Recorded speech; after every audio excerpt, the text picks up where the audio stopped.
All right, good morning, everybody. We'll go ahead and call the meeting to order. It is 9:01. Looks like everybody is here that's going to be here, so we have a quorum. So I guess the first item on the agenda, I guess I'll start by saying that this is my last meeting. I'll roll off after a long tenure on this commission. So I've enjoyed it and gotten to know a lot about the way that the city works and our planning process. And just want to say I really appreciate, Aaron, all your efforts and what you've been able to accomplish in your time as of running the ship. So excited about the staff that you've put together, and you guys have really are doing a great job. So thank you for all your work and the staff as well. Well, thank you, Chairman, and thank you for your leadership for this group as well as just in the community. I know we're also excited that you're going to move to the Peers Board, so we're very excited as that. So we're getting to keep your knowledge and stuff. But you've done great work here, and we hope to continue that with the Planning Commission and continue to help our community and citizens move forward with projects. Yes, sir. Thank you. So with that, I guess the first item on our agenda is nominations for a new vice chair and chair. So I'll go ahead and open it up for nominations for chairperson. I would like to nominate Brittany to step into the role of chair. Second. Any other nominations or discussion? All right, so we'll call for a vote on that for Brittany to step in as chairperson of the Planning Commission. All in favor, say aye. Aye. Aye. Any opposed? All right. Congratulations. All right. Is it official? So I think, and correct me if I'm wrong, but I think Brittany will take over now, right? As a No, I don't think so. okay. All right. Well, on that note, we will go ahead and elect the vice chair, and I'd like to put a nomination in for Shane Mize, who I know some of you are not familiar with him, but with his past experience on multiple other committees through the city, on his volunteer work on some of our lot size rezonings and some other boards he's been a part of. I feel like he's a very strong candidate to be the vice chair of the committee. Can I have a... Second. Oh, thanks, Candy. All right. All right. Do we have any discussion or thoughts from the rest of the group? Okay. If there's no other comment, then we'll call for a vote. All in favor? Aye. Aye. All right, all opposed? All opposed? None? All right, so Shane, congratulations, you're our new vice chair. Okay. So I'm going to consent then, right? Do you skip that? Go ahead. No. Public comment. Okay, so at this point, we'll go ahead and open up public comment. Any issues or concerns not on the regular agenda may be raised by the public at this time. Citizens should speak from the podium, address all comments to the dais, and begin by stating their name and single-member district or address. And please, we've got a lot of participants here today, so please limit your remarks to less than 3 minutes. Do we have any general public comment? We do have one signed up, Louis Fawn, I believe. I defer mine until item number 3 is discussed. Okay, Okay. then that is it, that has signed up. Pardon? Okay, okay. So if there's no further public comment, we'll go ahead and close public comment and move on to the consent agenda. The consent agenda may request for consent agenda item to be moved to the regular agenda for presentation and public comment. Otherwise, the consent agenda will be considered in one vote.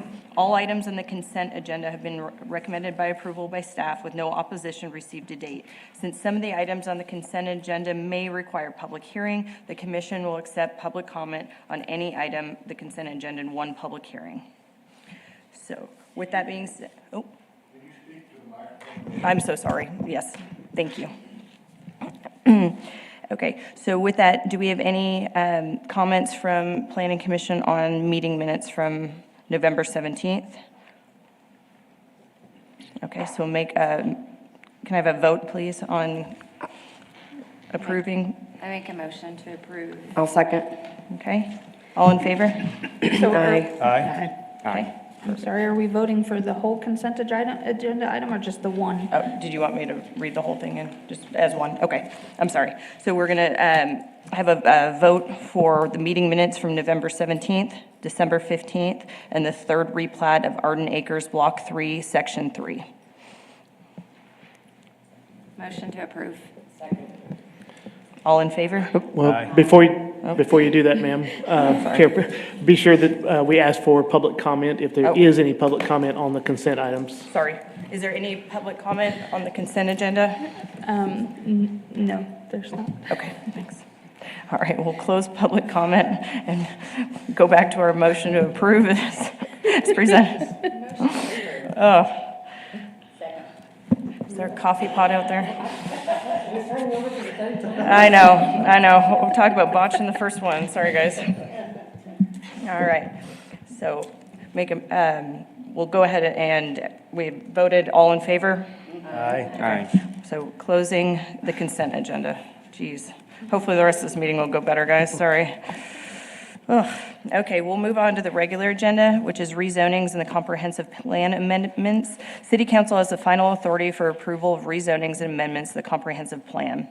Our first item is CP 25-03, East Avenue K in Dugan. This is SMD number 3. There's a request for approval of a comprehensive plan amendment for industrial to neighborhood center located west of the intersection of East Avenue K and Dugan. Good morning, Ray Lineberry, lead planner. So this probably looks familiar. You received the rezoning last month. This is now the comprehensive plan amendment to go with the rezoning. It is East Avenue K on Dugan Street. Is that the west side corner? The neighborhood is Fort Concho, District 3, Harry Thomas. The current zoning is general heavy commercial.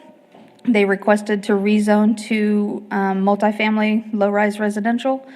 The vision plan is neighborhood center and industrial. So the request is to remove the industrial and just have the neighborhood center, which does support the low-rise multifamily. With that, we mailed out 25 notifications. We have not received any in favor or opposed.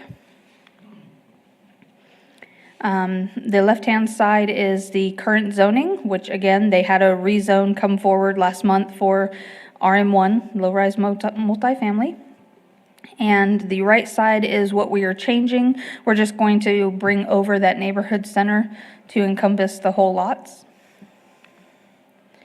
So with that, staff looked at it and the proposed multifamily is compatible with the neighborhood center vision plan. There is a demonstrated need for more housing, and the multifamily development will act as a buffer. And I'm going to go back one. If you remember, this doesn't show it, but this area down here was just rezoned also to multifamily, and the comprehensive plan also was moved to neighborhood center. So with that, staff is recommending approval. Is there any questions? Any questions? No. Thank you, Ray. Okay. So we'll go ahead from here and open up for public comment. Do we have any? We will be the developer. Do I need to say what my single-member district is, all that stuff? Zane Willard, single-member district, what am I, 1? You sure about that? He always knows the details. So, yeah, so we're the ones that have done the one across the street on Avenue K, just doing single-family condos. So we have the ability, if we ever want to condo them out in the future, part of our vision over there is, I mean, it's just been an area that has had no life for a long period of time. If anybody hasn't driven by to see what we're doing, I think it's coming along and looking great over there. This will be something very similar right there, and we just request y'all's approval of it. Any questions? Thank you. Thank you, Zane. Okay. Is that end of public comment? Okay. We'll go ahead and close public comment and open up for discussion or a vote from the commission. I'd like to make a motion to approve as presented. Second. Okay, motion by Shane, second by Lyndon. All in favor? Aye. All right, so it passes 7-0. Man, I do have a full party today. All right, so we will move on to our second item, which is Z 25-29, lots 1 through 33, Skyview Lane, which is SMD number 6. A request for a zone change from zero lot line twin home and townhome residential, which is RS3, to low-rise multifamily residential, which is RM1 classification, located across 33 lots along Skyview Lane. Good morning, Ray Lineberry, lead planner. So this is a rezone request. It is in the neighborhood Bluffs and District 6 Mary Coffee. The current zoning is RS3, which allows zero lot line twin home and townhome residential. The vision plan is neighborhood, and they are requesting to go to low-rise multifamily residential, RM1. The current plat and the current buildings that are there on a few of those lots are townhomes. I believe they are going to continue with townhomes. So it does fit in the low-rise multifamily because townhomes are allowed. We mailed out 15 notifications. It says 2 up there, and I have 2 more at my desk or at my chair. So there are 4 opposed. The current zoning is RS3, and then the vision plan is neighborhood. I did this one as a kind of a more overhead shot. So we usually like to think RM1 is a buffer between commercial and residential, and you see all that commercial down below. I'm also going to go back one. So FM 2288 is also a major arterial, and so again, staff believes RM1 is a buffer from a major highway before residential, and then the other side is a site picture. So with that, my analysis, I should have jumped ahead. So I already mentioned the major arterial and it acting as a buffer. And as far as I know, they don't plan on changing the housing type. They are just going for RM1, which does allow townhouses. We do believe that multifamily development is compatible because, again, it is so close to CG. It is along a major arterial that acts as a buffer to all those single-family homes in the back. So with that, staff is recommending approval. Is there any questions? I just have a couple, just to clarify a few things. So you said that this tract is already platted, correct? Correct. So conceivably, I guess if they were to want to come put, a larger dwelling on the property like an apartment, they would have to replat? Correct. So the RM1 designation, I guess, just allows them to, what exactly does that accomplish? I believe the applicant would like to have an STR, Okay. or short-term rental.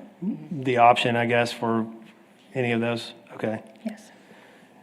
Okay, that's all I had. Okay, and then just for clarification for the public, Ray, in RM1 zoning, the applicant can have multiple STRs next to each other The as opposed to within the 500-foot 500 buffer foot. does not apply. And then, which they still have to do their hot tax and everything with the city, they just don't have to go through the additional steps.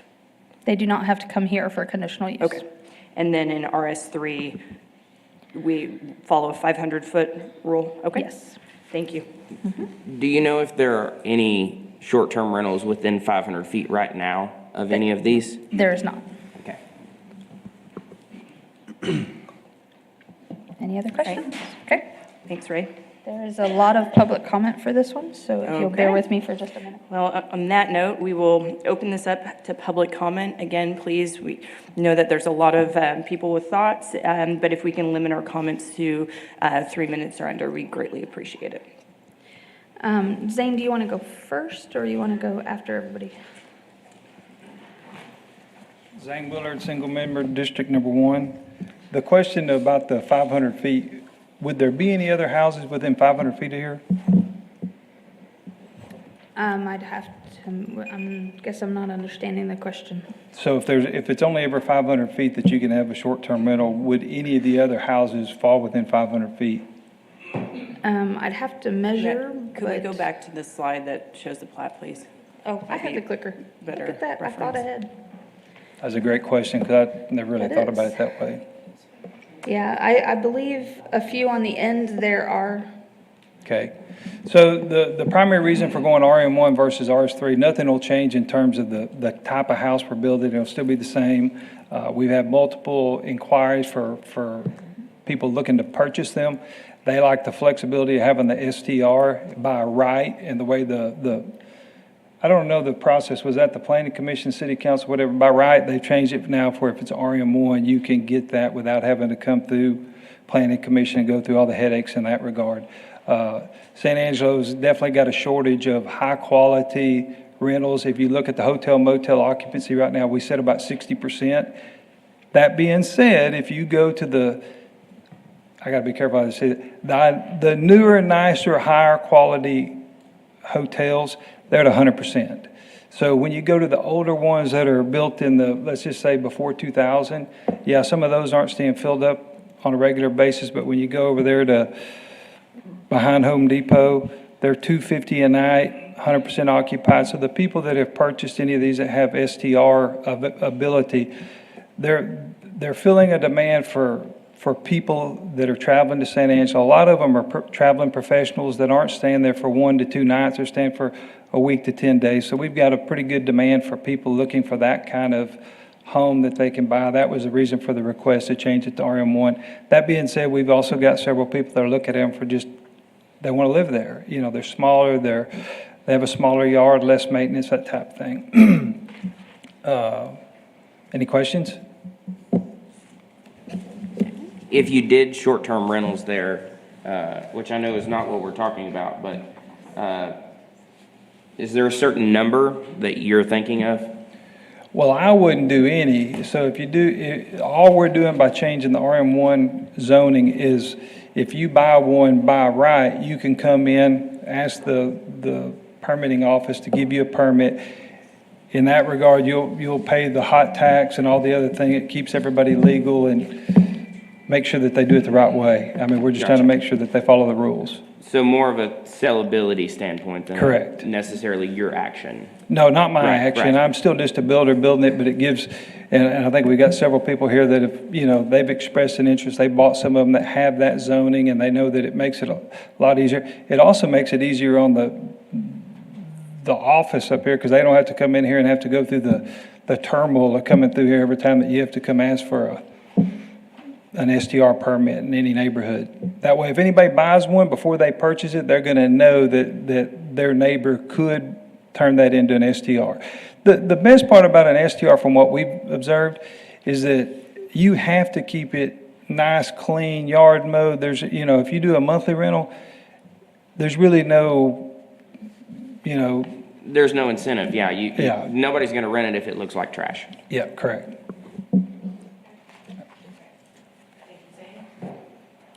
Okay, Will Barnes?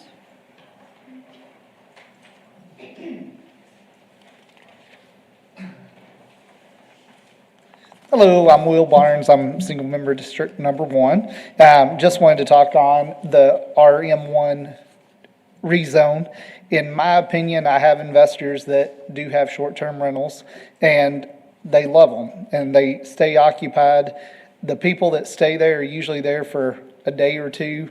They're not there forever, but we do have some that want to have fully furnished that might be there a week, 10 days, up to 30 days, and then after that, of course, it's in a different deal. But I like the flexibility of RM1. It gives homeowners choice, and so that's what I'm for. So that's all I got. Mickey McBroom?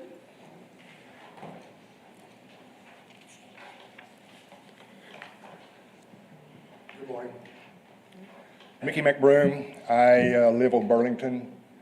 right behind where all of these are being built. Got a couple of questions. If I can ask questions, I would appreciate to know. If not, I'll just sit down. The change from the previous zoning that we set in here last year and argued over and got a new zoning, and what we're changing to now, did I just hear that none of the buildings are going to change? Correct. Why does the number of lots look different? Maybe it's just the way it's looking to me, but is there less lots on the zoning versus the vision? Oh, no. So you're not looking to build more buildings? I think you're just missing a couple address numbers. Yeah, with where it Okay. says that. Okay, I hope that was the case, but Yes. I wanted to make sure because I gotta live there. Has anybody ever lived next to a short-term rental? Yes. Anybody? I have. It's not as nice as you say it is. It's a constant state of moving in, moving out, noise, changes every week. Yeah, it does, so you don't have to, if you got a bad renter, they're gone in a few days. But it's a transient environment. You never know what you're gonna get when you wake up on Monday morning. Would you like to have your house at 617 Burlington? Would that be something you'd be willing to retire to, live in for the next X years? I hear a lot of approval. The developer that spoke the last time we were here did a reasonably good job of talking to us when we're here, showed us pictures of what he wanted us to build, and then made a commitment to me that he would knock on my door the next week, and he would knock on every door in Burlington and make sure everybody was comfortable. It's the first time I've seen him. All he wants to do is build houses, collect his money, and then walk away. Let's be honest, everybody wants to make money. That's not good money. That's not to the good of San Angelo. It's not. So that's my opinion. Mark me as I do not approve. Thank you. May I ask the applicant really quick, one question, Zane, do you mind coming to the podium? Okay. Behind Skyline, that's like a draw area, correct? Between where Skyline is, like your back row of homes, and then the homes that back that on Burlington, is that like a dry creek that comes down there, or what is that? Yes, ma'am. If you come down Stratford, all the drainage off of Stratford comes up and goes down between the Skyview Street, and then it comes down between, when you see 601 and 2970, there's a little draw through there. And if you go to the cul-de-sac on Burlington, there's a pond over there where it all dumps into. Okay, and then as far as type of fencing that is going to be erected, is it a 6-foot privacy fence on the back of your lots?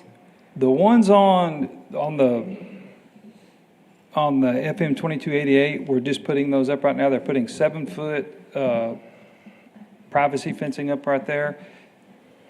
The ones on that side, they really go up to the kind of the edge of the bluff, and we hadn't decided what we do. There'll only be 10 foot between each house. There's really no backyard back there, so there's no place for anybody to stand or hang out back there. We'll probably either do a wall or a 7-foot privacy fence, so that's kind of the design. And when we were here last time, that's what we talked about. Try to keep most of the windows where they face, because there's zero lot line. You only can have windows on the side that's not the zero lot side, so.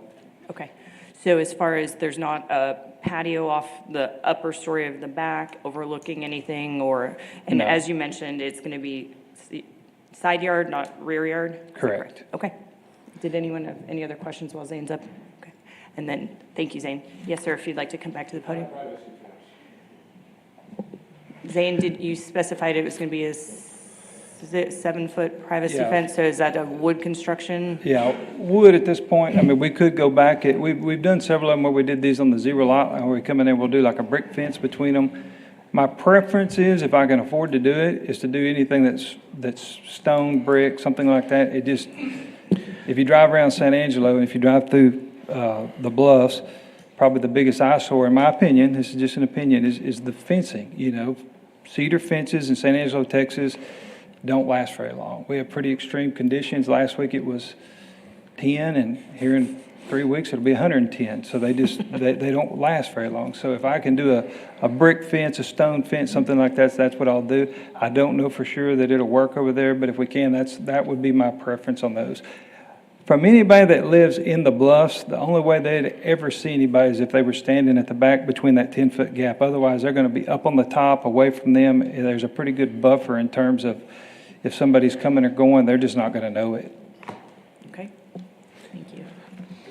And Chairwoman, I just want to remind everybody, we are just talking about the zoning. Yes. Zoning cannot be conditioned, and so we can't obligate the property owners to do any certain things within the zoning. Okay, perfect. Thank you for that clarification. Okay, do we have additional public comment? Louis Fawn, was this the one you wanted, or the next one? Next one, okay. Then, nope, we are done. Okay. On that note, I will go ahead and close public comment and open up for discussion or a vote from, I'm sorry. I'm so sorry. Yes, sorry, I'm so sorry. Was he signed up? Okay. I'm sorry, sir. You didn't make the list, so I didn't mean to cut you off there. If you could state your name and single member district. I'm David Duncan. I live out in the Bluffs, and also I own this property that's within this notification zone right here. Is that Alapalooza? Also, I'm one of the people involved in developing the Bluffs for the last 30 years, or yeah, more than that really, since 1985. And I wanted to here just point out that the nature of that Burlington strip right there has been always pretty private. Though a lot of people don't realize it, but those ponds are not public property. They're private property. We have signs that say private property, no trespassing. As a practical matter, I mean, there are over 1,000 people that live out there, and it's for the benefit of people that live out there. Nobody, I don't know I wouldn't know if somebody's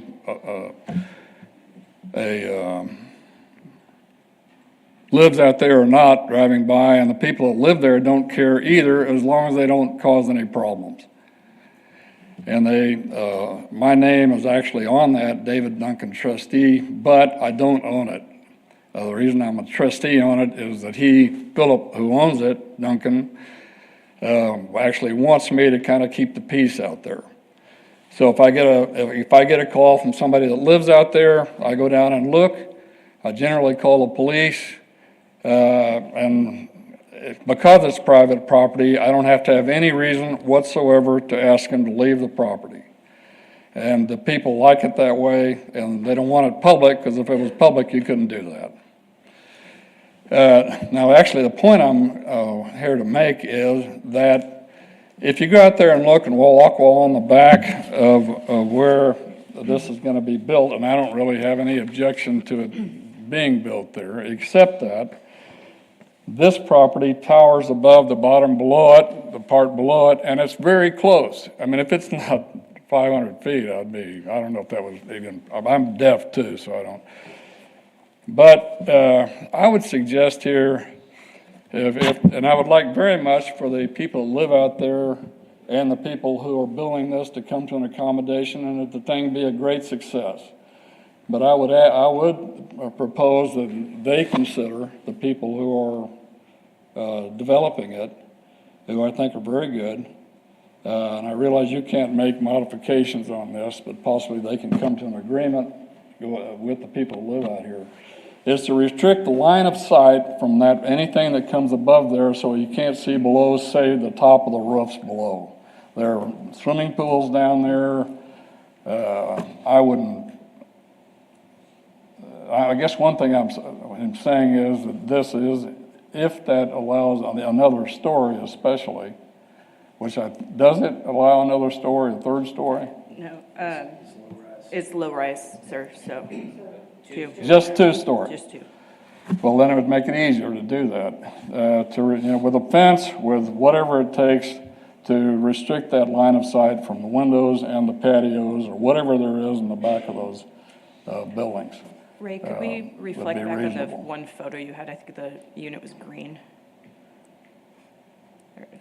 Because otherwise, it's going to change the nature of that neighborhood, and it's also going to hurt their privacy. So if I'm looking at this right, the back of that unit, is that backing 2288? Okay, so, and are there windows on the back of that? From what the applicant stated, I believe they're just on the side and the front, correct? And I would say this too, that, I mean, as a developer, sometimes I would have an accommodation, something would come before us, a commission of some type here.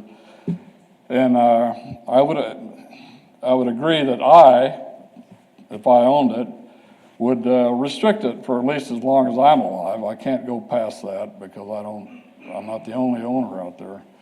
But I would put it in writing with them, like I won't do this or I will do that, restrict the line of sighting, even if it isn't an official thing, would give some comfort to those people who live down below. I'm just suggesting that. Okay, thank you, sir. Do we have any other public comment? No? Okay, on that note, we'll go ahead and close public comment and open it up for discussion or a vote within the committee. Yes, I would, Ray, you said you had other opposing information. Could you share that with us? They just marked the opposed box. Okay. 613 Burlington Road and 615 Burlington. Okay. But no comments? No. Okay, thank you. And again, just, keep in mind, Commission, all this is a zone change. It's not changing the physical structures that the developer's planning on putting on the property. Those already fall under the RS3 current zoning classification. This is only just to move to RM1 for resaleability. I'd be curious to know, sorry, I never remember to turn that on. I'd be curious to know if the remaining opposing neighbors are worried about the STRs, the short-term rentals, versus the construction of the actual property. So, and keep in mind, again, in RS3, you can have STR. You just have to go to the planning commission, Right, fill just out the not correct applications, I think maybe et cetera. that's what my question would be, is are they worried about multiple STRs? Having, let's say I bought 7 of those lots and I turned all 7 of them into an STR. So I don't know 100%, but just looking on my phone, it looks like you could probably have about 2 right now with the 500 feet distance. So, I mean, right now there's already allowed 2 on opposing ends, as long as, one of the people on that backing road did not have one. I don't remember the name now. Burlington, right. To me, I think when you look at the location of this piece of land and just the shape of it and the kind of just natural restrictions that there are as far as what you could do with it, it's pretty limiting, and it fronts an arterial road. It's very close to quite a bit of commercial development, and so I think a residential, maybe higher intensity residential area makes sense. And I think what has been developed there already and is not necessarily going to change, just maybe the allowable uses in that are probably the most ideal use of that land for the surrounding neighborhood. The biggest question is going to RM1 and allowing, basically unlimited STRs, and there's obviously a lot of different opinions on that in the community, and we've had a lot of those discussions over the years and what the impact of that is on the surrounding area. But I think it's a good use of the land. I don't think that there's anything that we can do as a planning commission to condition this or add anything, but just as a practical matter, I mean, I'll just encourage Zane to reach out to the surrounding community and just kind of, as a olive branch to, let everybody understand kind of what's going there. I think they're going to be, as far as I can tell, I mean, very nice looking, well-built houses, and it'll be a good addition to the area. But I think it's always good to have the surrounding neighbors in your court, and instead of maybe having them have some opposition. So back to Mr. Duncan's comments, I think maybe trying to reach some kind of a consensus and understanding with the neighbors would be good. And that's just a personal recommendation. I don't think there's anything we can do from the planning commission standpoint as far as that goes, but it's always nice to see the neighborhood come together. Yeah, definitely. Now, I have a question maybe for staff. I mean, really, this is within rights to do such, to rezone and all that. If we oppose, I mean, we'd have to have some sort of valid reason, correct? So whatever recommendation you guys do today then goes to city council. City council has 2 readings to do it, and then has final authority. So we take your recommendation and let them know.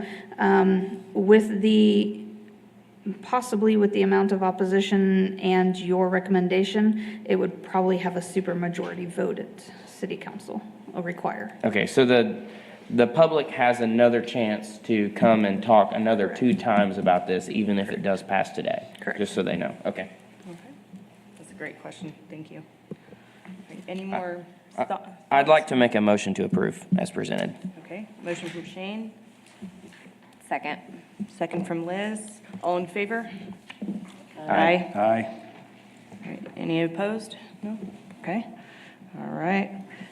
Passes 7-0.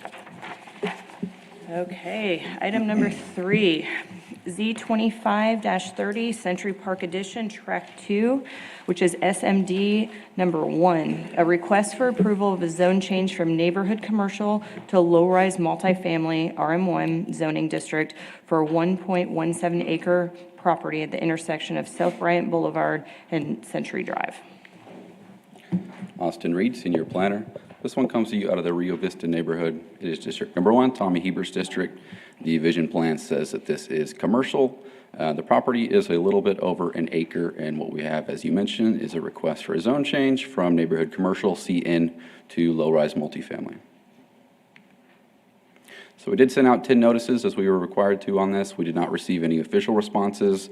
We had some nearby property owners who were asking questions, but they didn't return in support or opposed. So here's a look at our zoning and our vision plan. On our left-hand side here, we have the zoning map. You can see that this pocket of neighborhood commercial is surrounded by a mix of zoning districts. Across the road, we have general commercial, heavy commercial, and then down there is CGCH. And then we have some mostly undeveloped ranch and estate down there to the south, and then to the east, right down Century, is some more existing multifamily zoning. As you can see in the vision plan, this is pretty much entirely commercial. On to our rationale, we do think it's compatible with the surrounding area. It's located on a major thoroughfare, that's South Bryant there, and it's surrounded by a mix of commercial and other residential, and there's existing multifamily down the road, as you just saw. We do think that this would help towards a demonstrated community need for multifamily housing, and there should be no adverse effects on the natural environment. So with that, we are recommending approval. Do you guys have any questions? All right, thank you, Austin. Thank you. On that note, we'll open up for public comment. Do we have anyone speaking right now? Zane. Popular guy today, Zane. Yeah, you bet. Zane Willard, single member, District Number 1. Have y'all read this?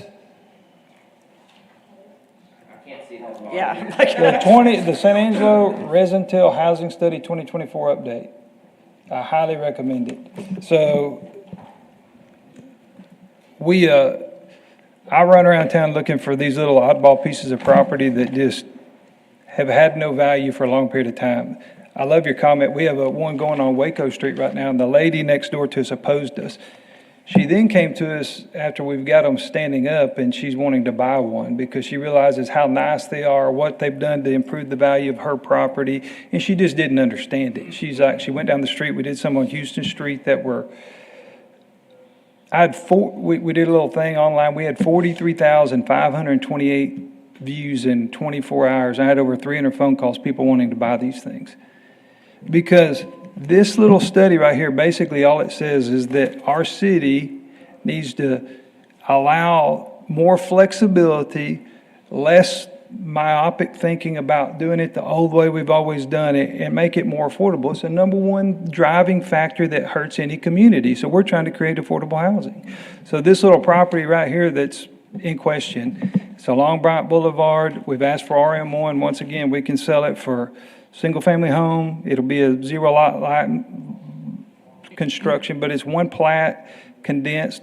Mr. Fawn's going to get up here and speak in a minute. Y'all are going to love listening to him. He's an attorney, so he's very articulate.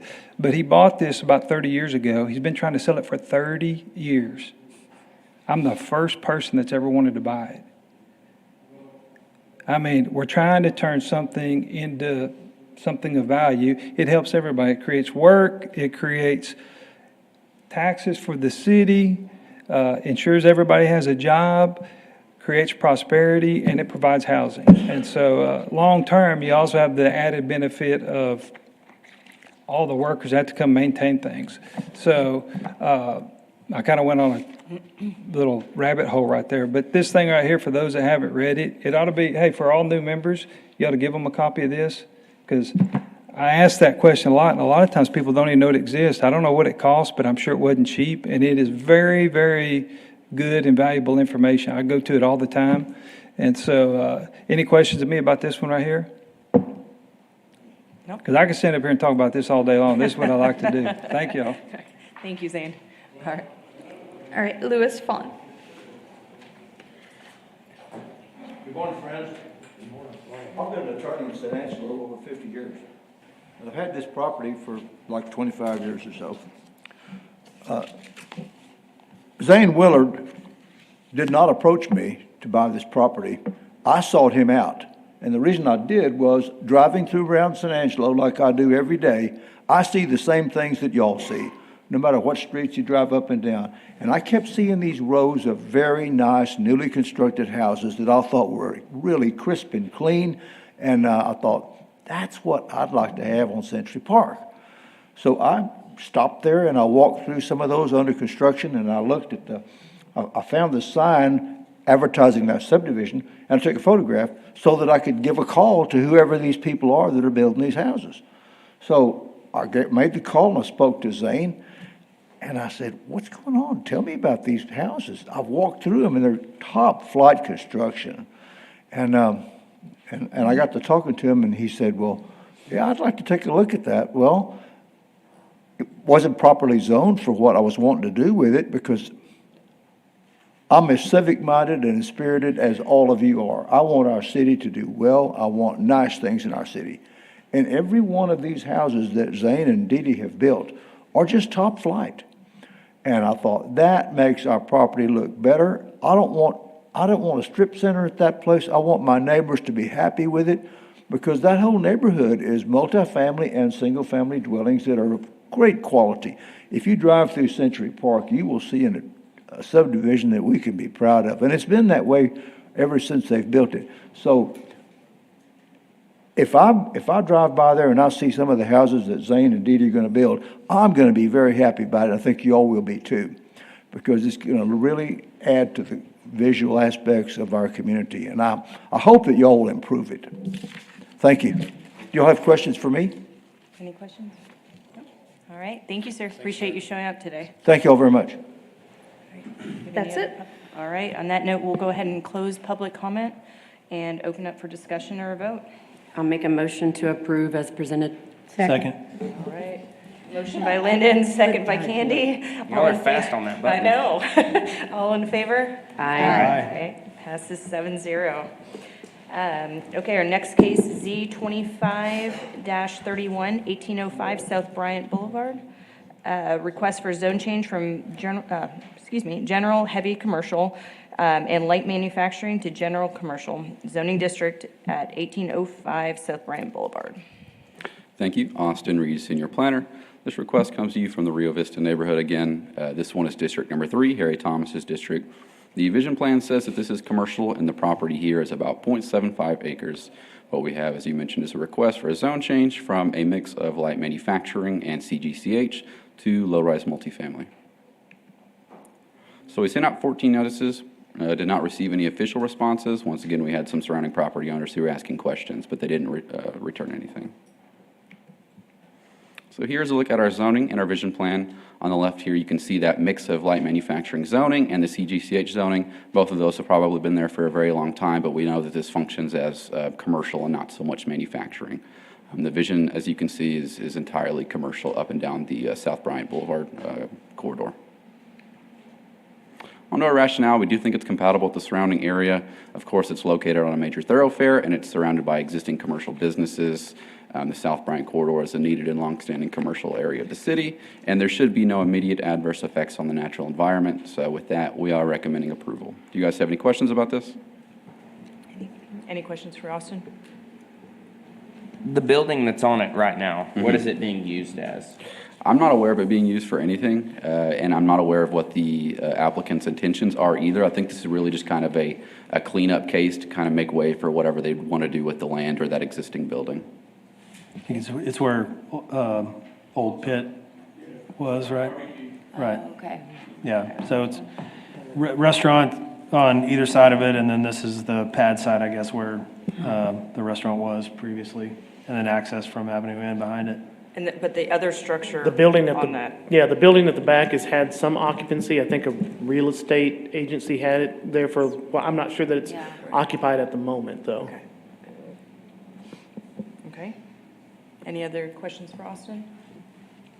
No? All right, thank you, you. Austin. Thank you. Go ahead and open up public comment. I do not have anybody signed up. Okay. We'll go ahead and close public comment and open up for discussion or a vote. I make a motion to approve. Second. All right. I got it. Motion by Liz, second by Luke. All in favor? Aye. Aye. All right, 7-0. So our next case is Z 25-32 and CP 25-04, 3089 East FM 2105, which is SMD number 4, a request for zone change from ranch and estate to heavy manufacturer zoning, and a comprehensive plan amendment from neighborhood center to industrial located at 3089 East FM 2105. Good morning, Ray Lineberry, lead planner. So this is a rezone request with a comprehensive plan amendment. The neighborhood is Paul Ann, District 4, Patrick Keeley. It is currently zoned R&E, and the vision plan is industrial with the neighborhood center at the very top corner right here. So they are requesting to rezone from R&E to heavy manufacturing with a comprehensive plan amendment from neighborhood to neighborhood center to industrial. This is the lot right above the landfill, and it is on the edge of the city. So with that, we mailed out 12 notices. We have not heard back in favor or opposed. Again, the zoning on the left, ranch and estate, and then the vision plan on the right.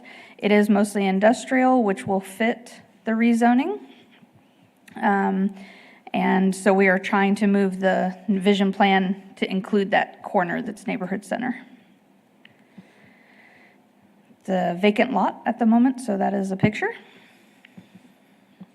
The subject area is entirely undeveloped, and it's located right along the city limits.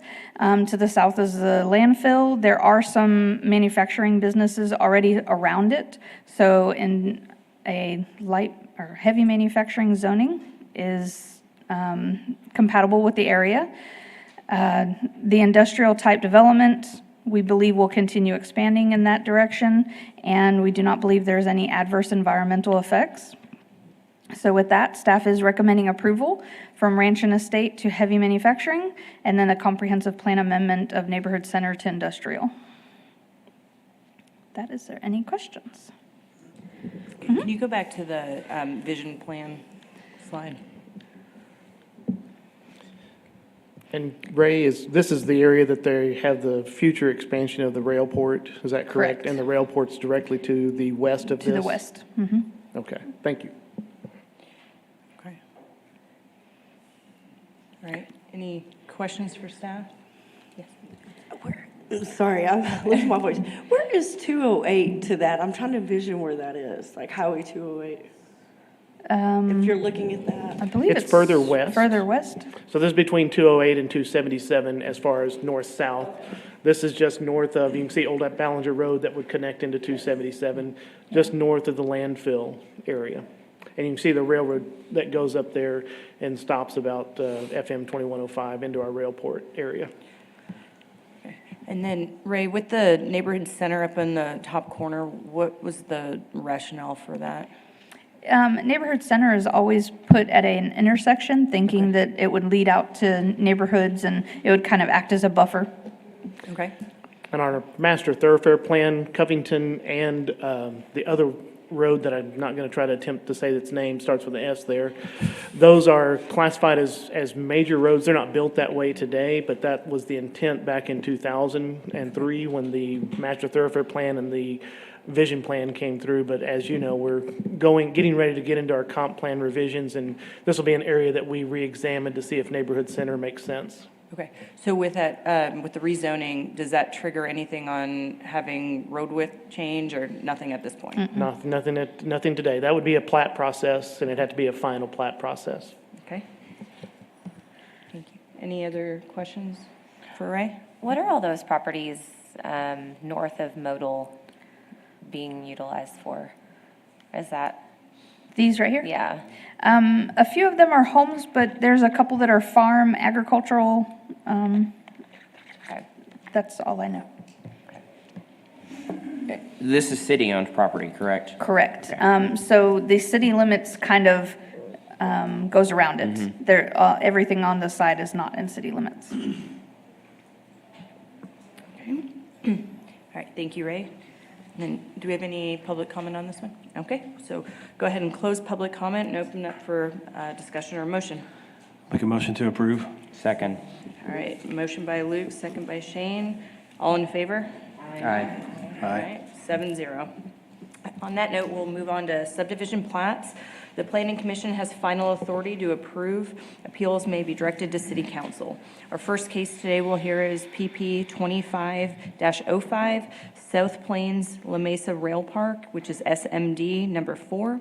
A request for preliminary plat of 316.987 acres to create 2 lots.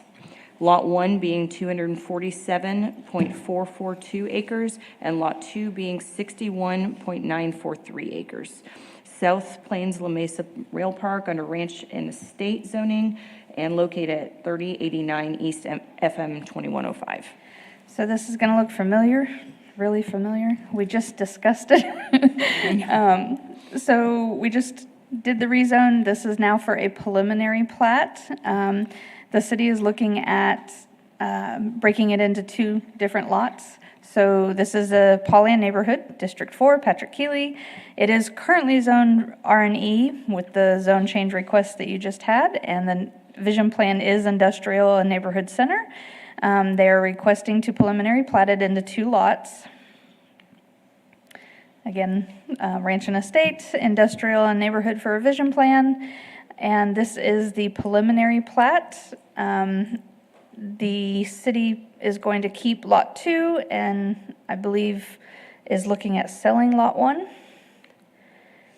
And with that, staff is recommending approval of the preliminary plat. There are no conditions on this preliminary plat. There are no road improvements. Final platting is what would trigger all the road improvements and utilities and that type of stuff. Okay. Perfect. Any questions? It looked like on the survey or the plat, there's a road on the east side. Is that Covington Is Road. that Covington? Shortener and then there's Covington, right? The shortener? I think it goes to the lot next to it. So okay, I was just making sure this city's not landlocking itself. Nope. No, and there's 50th to the south, and the city is dedicating the right-of-way through this plat for future improvements. The other thing to notice on there, there's a 5-acre utility easement at the top. While we don't have any utilities there at this time, we are looking to the future that is a possible site for any elevated storage for water if necessary, a 5-acre site, or if there's other items that need for utilities on this site in the future. With this track being somewhat close to the railway, did we have to get any approval through the rail commission or anything? No, ma'am. Okay. Any other questions for staff? Okay, thank you, Ray. And- Do we have public comment? Blake, if you want to say anything? No? He is here if you have questions. Okay. Does anyone have questions for Blake on this? No? All right, we'll go ahead and close public comment, open for discussion or a vote. Move to approve? Okay. Motion by Luke, second by Lyndon, all in favor? Aye. All right, 7-0. FP 25-28, San Angelo Coliseum Edition, which is SMD number 2. A request for final plat of 138.72 acres within the San Angelo Coliseum Edition, being lots 1 through 7, in a planned development zoning district located generally at 50 West 43rd Street and 4600 Grape Creek Road. A variance request for the block length for the eastern side of Grape Creek Road, and a variance request for the maximum length allowed on dead-end streets. Thank you, Chairwoman. Aaron Vanoy, Planning and Development Services Director. So as you know, the Coliseum had a bond election this last year. They are through with their review of their building permit and getting ready to pull that and construction to get started. One of the things that was triggered was to replat or plat the properties. The properties have not ever been platted, but there's been lots of development out there. And you can see with the red lines, what the city is trying to do is go ahead and take care of a number of the properties around the Coliseum area and get them platted. You did hear the variances, and we'll go over those in just a few moments, but this is 138 acres. It's under a planned development for the zoning, and is generally located at 50 West 43rd and 4600 Grape Creek Road. It is SMD number 2, Mr. Joe Self, and this is in the Lakeview neighborhood. So I turned this, which is maybe not all that helpful, but down here is East 43rd, so this is a southern boundary. Over here is Grape Creek, which is going to be the eastern boundary. 50th or Lakeview Heroes Drive, right here is the northern boundary. And then, of course, then there's these individual properties that are internal to the site. Starting here with lot number 6, that is primarily a stormwater detention area. This lot number 5 is what used to be called the Red Barn, but is now leased to ASU for their rodeo program. Lot number 4 is owned by the Rodeo Association. Then the city owns lot number 3, as well as this large lot here. And then there's a lot right down here that fronts this area right here where Cuero Street comes through and comes up and touches these lots that are internal. It does touch lot number 4, and it does touch lot number 5. And it has the required fire prevention turnaround right there.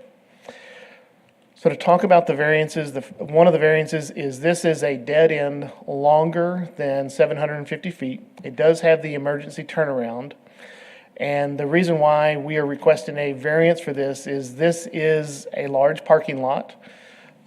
Here to the south, this is not the image that you see the parking lot on, but we'll go back to that in just a moment. But if there is an emergency and 750 feet and you're trying to get people out, there are multiple ways out of these properties. Obviously, this has a parking lot that you can actually come back to 43rd and have multiple exits on 43rd. So if something happened down in this area, you are still able to get out. That is usually the reason why in our subdivision ordinance, the variance for 750 feet is you're landlocked. You don't have other ways to get out. So that's why the city is seeking a variance for that. Grape Creek, this was improved, I want to say around 2011, 2012. It does go longer than our block length. Our block length is 2,200 linear feet. You can see on the eastern side, we do have roads that come off, but between Lakeview Heroes Drive and 43rd on the eastern side, there are no streets, no public streets. Again, that is for circulation of vehicles. Fortunately, this again has lots of parking lots that have connections and areas that you can egress out if necessary. And so at this time, the city believes that a variance is warranted to not have a street cut through this large property that's not going to really make a strong connection for circulation for vehicles, particularly for the nature of this lot being the Coliseum, the fairgrounds, and the stock show area. You really don't want a lot of people just driving their general traffic through that area. Here it is with the structures outlined on there. You can see the Coliseum and the associated barns. You can see that we did reserve some area back here for future utilities and our current utilities, so that they do have their own separate lot back there. Again, here's our vision plan. We did come through with a rezoning with those 4 lots on the right. They are part of the plan development now. With that, city staff is recommending approval of the San Angelo Coliseum addition and approval of both variances. We do have a number of conditions that are standard. Again, if there are any necessary utility, wastewater, sewer services to send to those properties, that those would be done.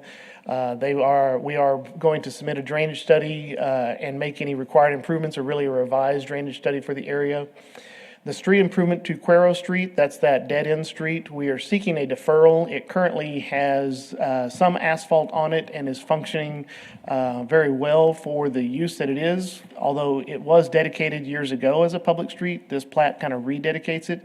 We are seeking a deferral to add that into one of our capital improvement programs over the next decade to see when we can actually get it paved with curb and gutter at that time. Same with the next deferral. And with Lakeview Heroes Drive, there's a portion of it at the north end that is narrower than the remaining part, and we are looking to add that into our capital improvement program as well over the next decade, and are seeking a deferral to trigger that at that time. The sidewalks on 43rd Street, we are seeking a deferral, but if some of you may remember, about a week to 2 weeks ago, there was an announcement that our Operations and Public Works Department received a grant to do sidewalks and streetscapes in this area. They are going to be taking care of that portion of this when they get up to that area as well. And then the last thing, which is a typical note for our plats, is add a hydrant where necessary, if there's any hydrant. There are hydrants on the site. It really would be if there's any new development or projects that come out there that they may need to add a hydrant, but it's a typical comment that we have. With that, I'll be happy to answer any questions. I'm going to go back to maybe that one. I just have one question on the deferrals. How's that noted on the plat so that it is captured in the future, that is a requirement? It is a separate document that is a contract that we do, that it gets filed with the plat down at the county. And so anytime anybody pulls the plat or that information, that information is there, that it's a requirement. We also put this in our land file, and so any one of those property IDs that pops up, it will show that it has a deferral and refers back to the plat, so that the city staff can go back and look at that deferral agreement and see what the requirements are. Well, there will be a time limit, I guess, in that deferral of some type, or Yes, some sir. type of triggering event that will. Yes, we are planning on doing it with the capital improvement program, or a time limit of 10 years. Okay. Now, I have a question, and maybe it's a dumb one, but why didn't we think about this with the bond if we knew this was all going to trigger? Why wasn't all of this rolled in? I'm not sure I know that answer. We knew about it in development once they turned in the site plan and showed that the Coliseum was going to be expanded more than 5,000 square feet, which triggers our subdivision ordinance. And so then we are trying to find a way to work through it so that it doesn't increase costs, because the cost for those road improvements could be very, very significant and could cause part of the bond not to go to be utilized for the actual improvements of the Coliseum. And this is a city request, and so the city is actually taking the responsibility of this, where the Rodeo Association is taking care of the responsibility of the Coliseum. Mm-hmm.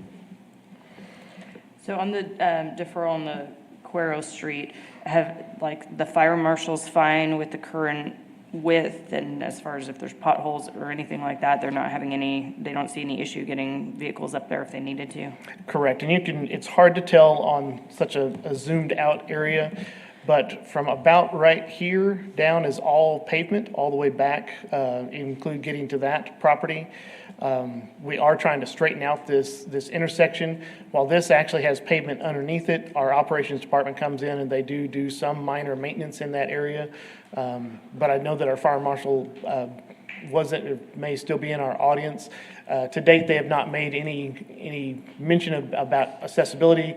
Again, there are multiple ways to assess this property by coming through if they need to, but this would be a dedicated street that we would not expect anybody parking on and things like that.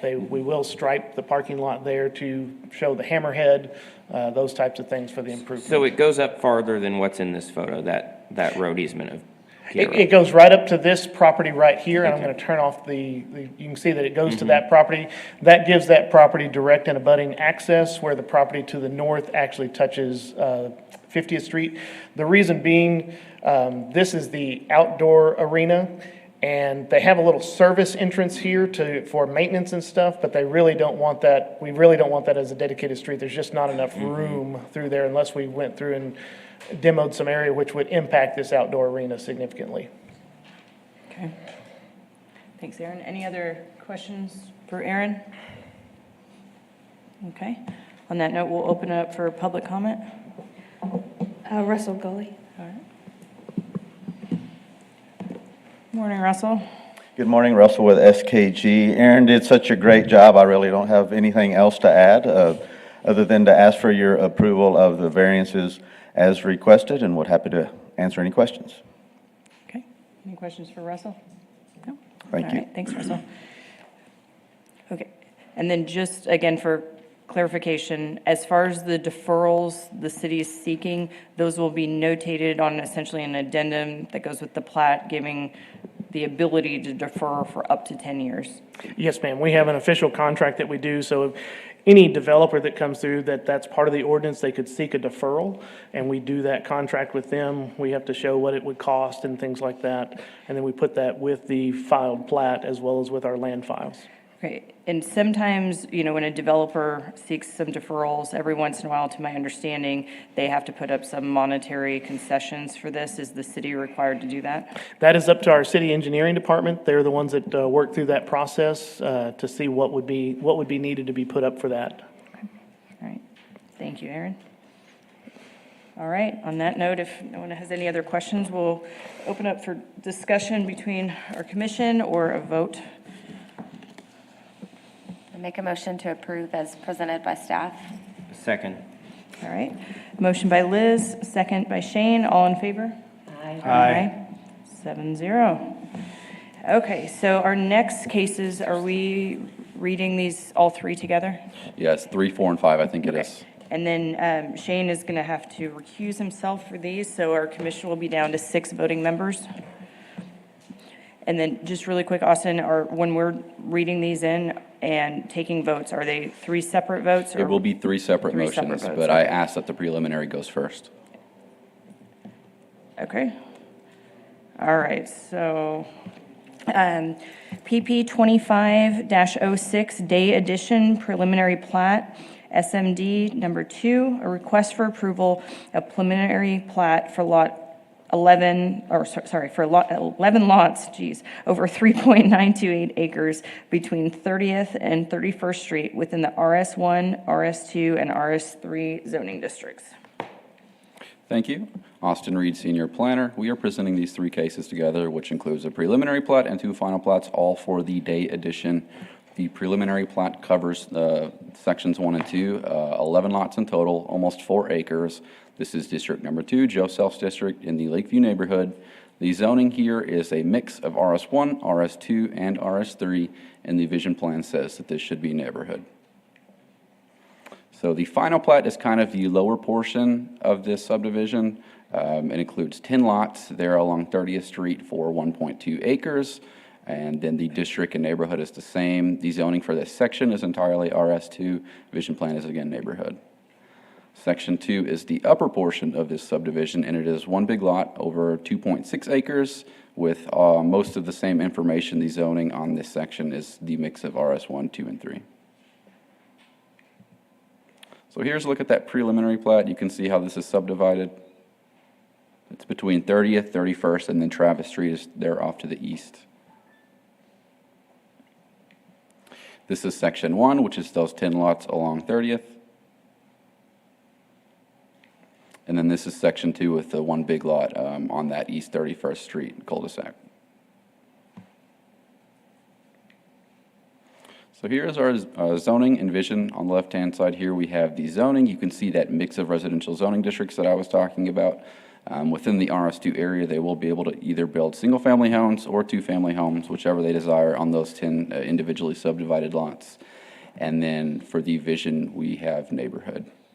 The zoning for the upper portion, the one big lot, right now it is a mix of zoning districts. We think it may be their intention to come through with some zone change in the future, but of course that would have to come to y'all.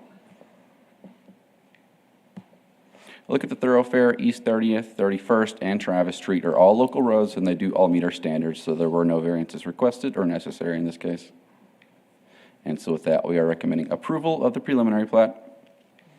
We are recommending approval of Section 1 final plat, subject to the following 6 conditions. 1 is for a drainage study, 2 is for your water and wastewater service lines, 3 is for the installation of a sewer main, 4 is for fire hydrant and fire access statement on the plat, 5 are sidewalks along East 30th Street, as it is right next to SAISD property, and then number 6 is to receive approval of the preliminary plat first. Section 2, we are also recommending approval for most of the same conditions: drainage study, service lines, the fire statement, sidewalks, and then again to receive approval of the preliminary plat first. So you will need 3 separate motions on this. Do you guys have any questions? No. Has the applicant stated anything regarding sidewalks yet? No. Okay, any other questions on our first case for Austin? No? Okay, you're gonna keep reading the next one, or you want us to vote on that one? This was all 3. This was the presentation gosh, for the preliminary and the 2 finals. That's Okay, so if we don't have any questions for Austin, we'll open up for public comment. Thank you. Blake?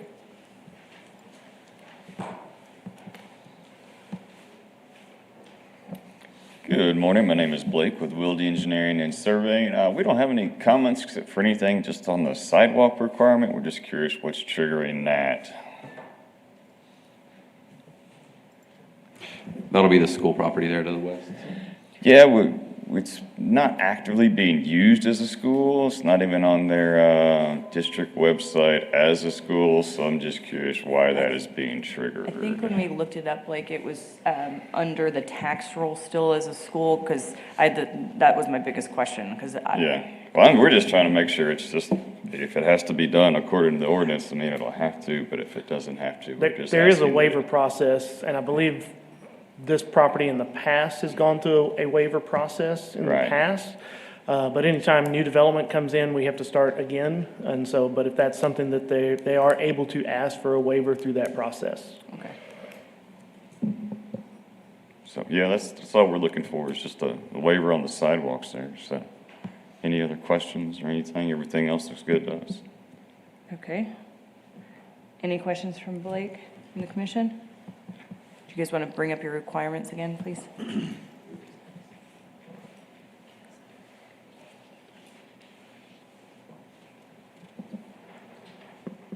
So there will be no conditions on the preliminary, but in the final plats will have conditions. Okay. All right. So we're closed public comment because Blake was our only speaker. So from the commission, I'd ask for either discussion or if somebody wants to make a motion. I make a motion of the preliminary plat, to approve the preliminary plat. Okay. Oh, yes, because we're doing 3. Okay. Oh, second. Okay. So first on the prelim plat from Liz and Luke, all in favor? Aye. Okay, 6-0. And then on the final plat items? I'll make a motion for approval. Second. Okay, first, and that's keeping sidewalks in the plat? Yeah, at this stage, the planning commission does not have the ability through To ordinance defer. to waive that. Okay. Okay, so first from Lyndon, second from Luke, all in favor? Aye. Aye. 6-0. All right, we'll move on to conditional uses. Wait, I think we did got. I miss one? I'll make a motion Sorry. for FP 25-30 to approve as Sorry, I thought presented. we I'll did this second. in the same one. Man, on you guys. Next month will be better. Okay. So we'll go ahead and end that as far as a 6-0 vote from the commission on FP 25-29. We have to vote on the third one. He made a motion, I You just seconded it. voted on that one. No, we had a motion and a second. Sorry. on the third. Jeez. All right. All in favor? Aye. Aye. All right. That one passes 6-0 on FP 25-30. All right. So we'll move on to conditional uses. The Planning Commission has final authority for approval of conditional uses. Appeals may be directed to City Council. The first case we'll hear, can somebody get Shane back in? Okay, thank you. Sorry, started without you. Okay, the first case is CU 25-19, which is 1414 North Chadbourne, SMD number 3. Request for conditional use to allow household living in the general heavy commercial zoning and general commercial zoning districts for property located at 1414 North Chadbourne. Good morning, everybody. I'm Arden, planner. This is our conditional use. It's in the Reagan neighborhood in Harry Thomas's district.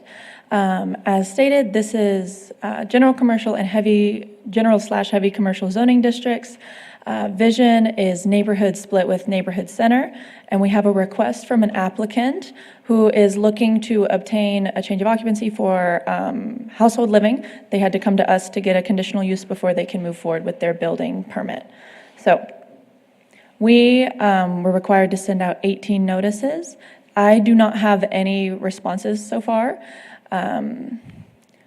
This was submitted to us with the build permit. The applicants are with the religious institution. They currently have a ministry to house displaced people, but it's currently undergoing renovations. And so they are looking to use lots 5 and 6 of the property that they own to house 2 displaced women due to the floods in the interim of that renovation. So this was their concept plan that they submitted. To speak specifically, we talked earlier, I showed the outline of the property owned by the applicants. This is the building specifically that they're looking to utilize for the conditional use. So I'm clarifying that that's lots 5 and 6 of the plat. Right here, we've got zoning and vision maps. So there's the split between general commercial/heavy and general commercial. And then over in the vision map, we've got neighborhood centers split with neighborhood. As staff was looking at this, we were recognizing that the surrounding area to the east, is 2-family residential. I'll go back. We can see that we have kind of a commercial corridor along Chadbourne that services that residential area next door, and it's 2-family residential, slightly higher density, and the applicants are looking to utilize this space for household living. Staff sees that as a good use of a buffer between the commercial uses to the west and the residential to the east. While this is also not specifically stated in the ordinance, the housing study that was mentioned previously, as well as a bill that was brought before the Senate recently, both state the value of allowing religious institutions to have household living by right, as well as a demonstrated community need for household living in general. So looking at all of those factors, staff wants to recommend approval for household living in the general commercial and general/heavy commercial zoning districts located at 1414 North Chadbourne, subject to 3 conditions. The first is that we limit it to those lots with the existing property, the existing building currently on it. So it's not the entire ministry that's allowed household living, but only that one building. We would like to require a maximum of 2 residential units to mirror the 2-family residential surrounding it. And we also would like for the conditional use to not be considered valid until the applicants receive approval of their change of occupancy, and for that to be done within the next 6 months. Are there any questions for staff? Can you go back to the floor plan that was submitted, please? Okay. So obviously, like, there's probably some additional fire code that's going to be required. Any other, like, do they have to bring anything else in the building up to code for this to be residential now? In short summary, yes, through the change of occupancy to a residential use. So by requiring that the applicants come into standard with their change of occupancy, Yes. They will have to meet all different fire and building requirements. Yeah, the biggest thing for this structure will actually be the egress out of the bedroom, that they'll have to put in a egress window, that's required for residential. And so there, you can see the bottom of there, they have a window that shows the size it will be, and that will be reviewed under the plan review, when they apply for their change of occupancy. So on this one, it looks like the applicant owns lots 1 through 8, and I guess lots 7 and 8 further east. Yes, 5 and 6 hold the home, let me see, home potentially upon your approval. The 2 lots next door, that is a parking lot. Okay. So this is for 5 and 6. And where's the ministry in general? This big kind of looks like concrete, but this is the big massive building immediately to the left.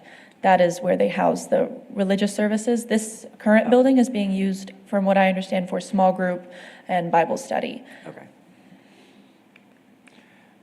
So, right there, you said maximum of 2 residential units allowed. From their floor plan, it looks like they're just doing 1 with 1 big bedroom. Does that limit the occupancy, or how is that determined?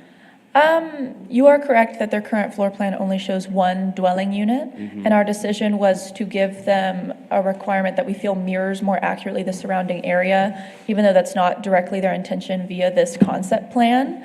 But yes, if you're asking about their requirement to meet occupancy codes, they would have to come into IRC 2021 building codes in order to receive their approval of change of occupancy. Okay. Does anyone have any additional questions? I guess my question, I'm sorry, is their current plan that they've submitted, does that limit them having 1 bedroom like that, since it's kind of transitional housing and stuff? I mean, I don't know how big the building is, but it's a large bedroom. I guess my question is, would it be better to not limit and say that too, so that way they could actually use the space better? Or, you get what I'm saying? Well, really what we're doing here is going from a commercial occupancy to a residential occupancy. What we're doing through the conditional use is allowing household living, and based on their application to us, they have 2 applicants that they want to house there and no more. They really want to do it for a short period of time until they get their other facility done, and so we're just trying to meet what their needs are at the moment. Depending on what they're wanting to do with this structure in the future, I think it would take a good pre-development meeting to listen to fire marshal, building permits, and others to understand if they were to start adding more bedrooms and what egress would look like, and does that change it from a household living to a higher residential category, which may have other impacts. But for them to satisfy their needs today, we thought this was the best way to go for today. And with this being a conditional use, is it have an expiration date? Or like if the church decides to sell, is it transferred to the new owner, even if it's not a church? Correct. Like, how does this work? If they meet all the conditions, it doesn't expire. If they don't meet the conditions, it does. But a conditional use, just like a short-term rental is a conditional use in certain zoning districts, it does stay with the property. It is similar to a zoning thing that stays with the property. Can we put a time limit on that conditional use? You can make that as a condition, yes. The only thing that, It is challenging for staff to keep up with that, but yes, as well as it being transferred, say, in a sale of something necessarily. But yes, that can be done. okay. Any other questions? No? All right, thank you. On that note, we'll open it for public comment. There is nobody signed up. Okay. Close public comment and open up for discussion or a motion. I would like to put a time limit on it, because I guess, I don't think that they're gonna sell. I don't know the applicant or anything, but I just don't think that it should be open-ended. Yeah. And I mean, in this structure. Yeah, because, we've heard some other cases come up recently within, other areas in San Angelo that were for transitional housing for people that were getting out of either rehab facilities or other situations. And, again, if the church down the road decided to sell that, what is that going to do for the neighborhood? So I think that we do need to kind of keep that into consideration and not opposing future use, but I just think it's something that needs to get reanalyzed. So. Apologies, just to clarify, the applicants are here. If you have specific questions for them, from what I've seen, they might be, actually. They may not be. But also in discussion, their intention is to obtain a temporary change of occupancy that will revert back to a commercial use after 6 months of its approval, in which case the intent of the conditions as they currently stand would be that the conditional use remains, but it continues to have to be recoupled with new changes of occupancy to bring it up to code every time. And they have asked for that temporary change of occupancy to be 6 months. So their current intent, as stated to me and through their concept plan and build permit, is to receive approval of a temporary change of occupancy for 6 months, which will then revert back to commercial. Interesting. None of my business, but I feel like it should be a year. 6 months goes by really fast, especially when you're talking about transitional housing and everything with floods that have happened and whatnot, but I guess that's just my comment. Yeah, okay. Okay, any other thoughts or questions, discussion points? If not, I just have a question. I guess I don't understand why we would put a time limit on the conditional use. So maybe someone should enlighten me as to why we would do that. I like a time limit. Well, I think because if it sells, sorry, if it sells, and maybe correct me wrong, if they were to sell that specific part of the property, then the new owners would have the same ability with it being in place. I just feel like if it's going to be a long-term housing, you should have to go through, I hate to say more regulations, but I feel like you need to go and, like Aaron said, you need to do a pre-development meeting if it's going to be long-term. That's the only reason for saying a time. But if the change of occupancy is 6 months and that's what they're asking for, I don't think that we have to.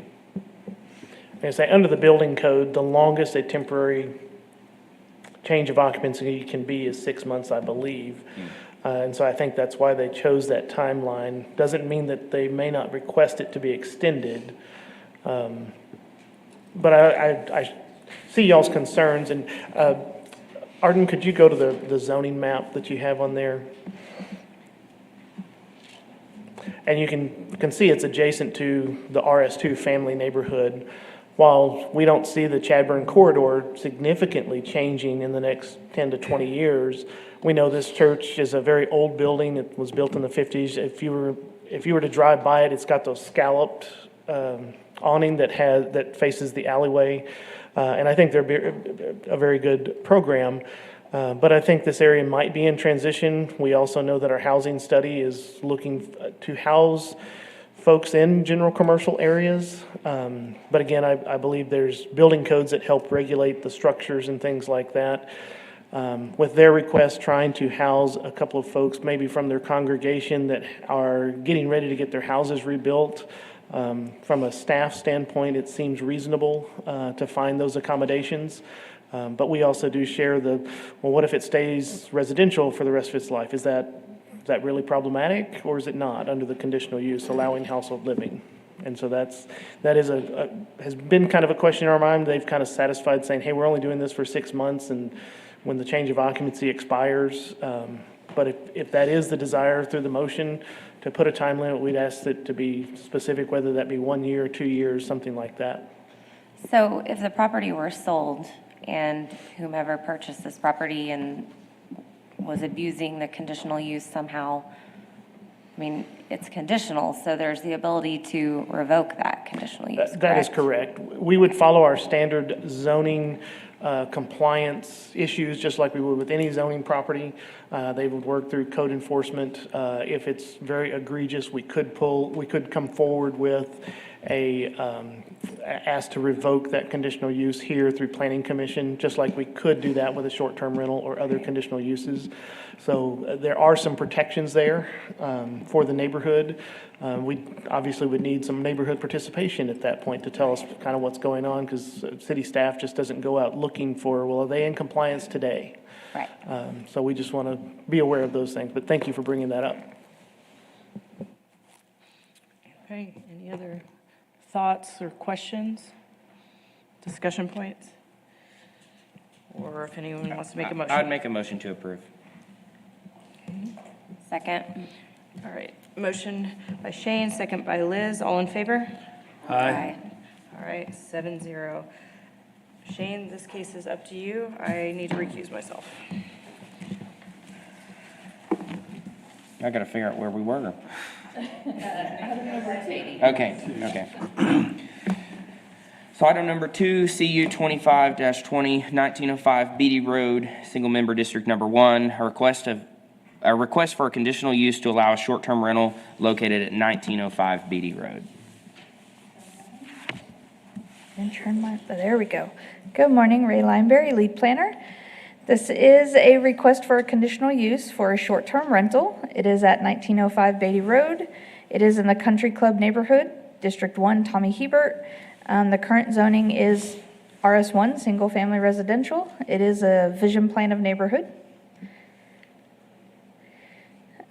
We mailed 10 notices. We have received 1 in favor. We actually have received another opposition that I printed out and put along your seat. So there's 2 opposed. The zoning on the left is single-family residential. The vision on the right is neighborhood. This is a picture of, they do have paved parking. So with a short-term rental, you do have to get a safety inspection, which they did get and they did pass. You have to have 2 paved parking spots. And I believe that is it. And there has to be not 500 foot, another one within 500 foot, and you cannot be within 500 foot of a school. And they meet all those criteria. So with that, staff is recommending approval with the condition that they follow section 406 and 804 of the zoning ordinance. Is this a new conditional use, or has it been a short-term rental in the past? It is a new one. Okay. I believe it was recently built. They received a zoning variance for front yard setback because the lot is so small. And also the lot size. The lot width is smaller than the normal RS1. Does it meet the setback requirements on either side? There's 5 foot on each side, There's no variance for that? not for the side setbacks. Could you pull up the image again, just so they have that, or the, Of this one or the overhead one? maybe an overhead might be helpful. There's nothing on that. Yeah. Do we know how many bedrooms this unit is? Do not know that. I think it's a 3-2. Maybe I just made that up. I do know it's listed for sale at the moment. It's a 3-3. 3-3. Okay. So it is on the market? Yes. Okay. Is the applicant here today? Yes. Okay. Now we open it for public comment. Lisa, do you want to go first, or you want everybody else to go first? Okay. Lisa Cannon.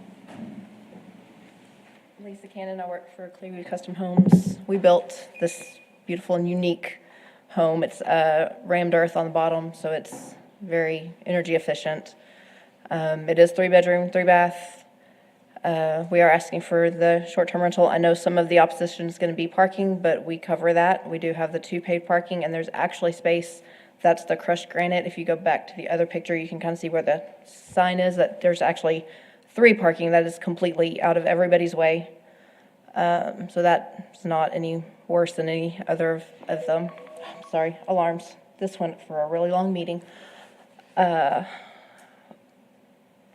do y'all have questions for me before I go with my little notes?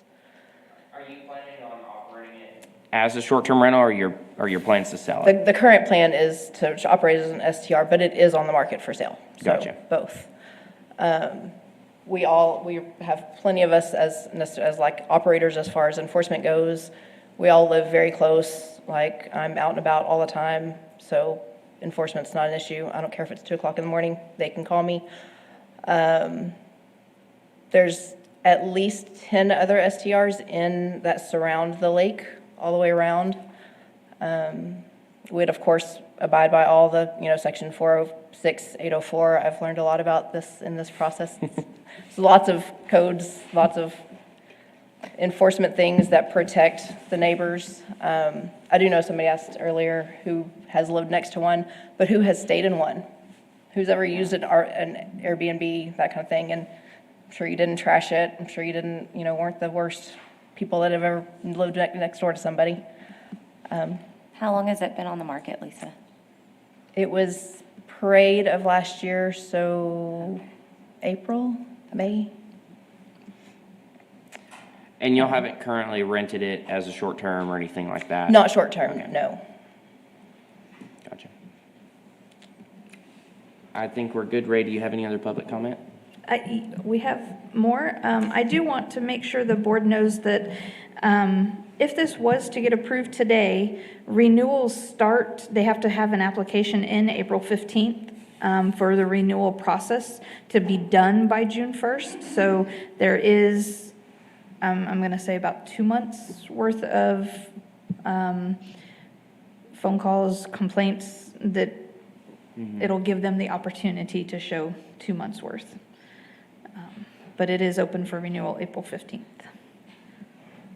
And so just for my knowledge, that's every STR. So Correct. regardless Yes. of Yep. when All your of them. conditional use is approved, it's April 15th. for Okay. everybody. So plan for the whole day. Bring lunch. Okay. Good for me now? So then Daniel Valenzuela.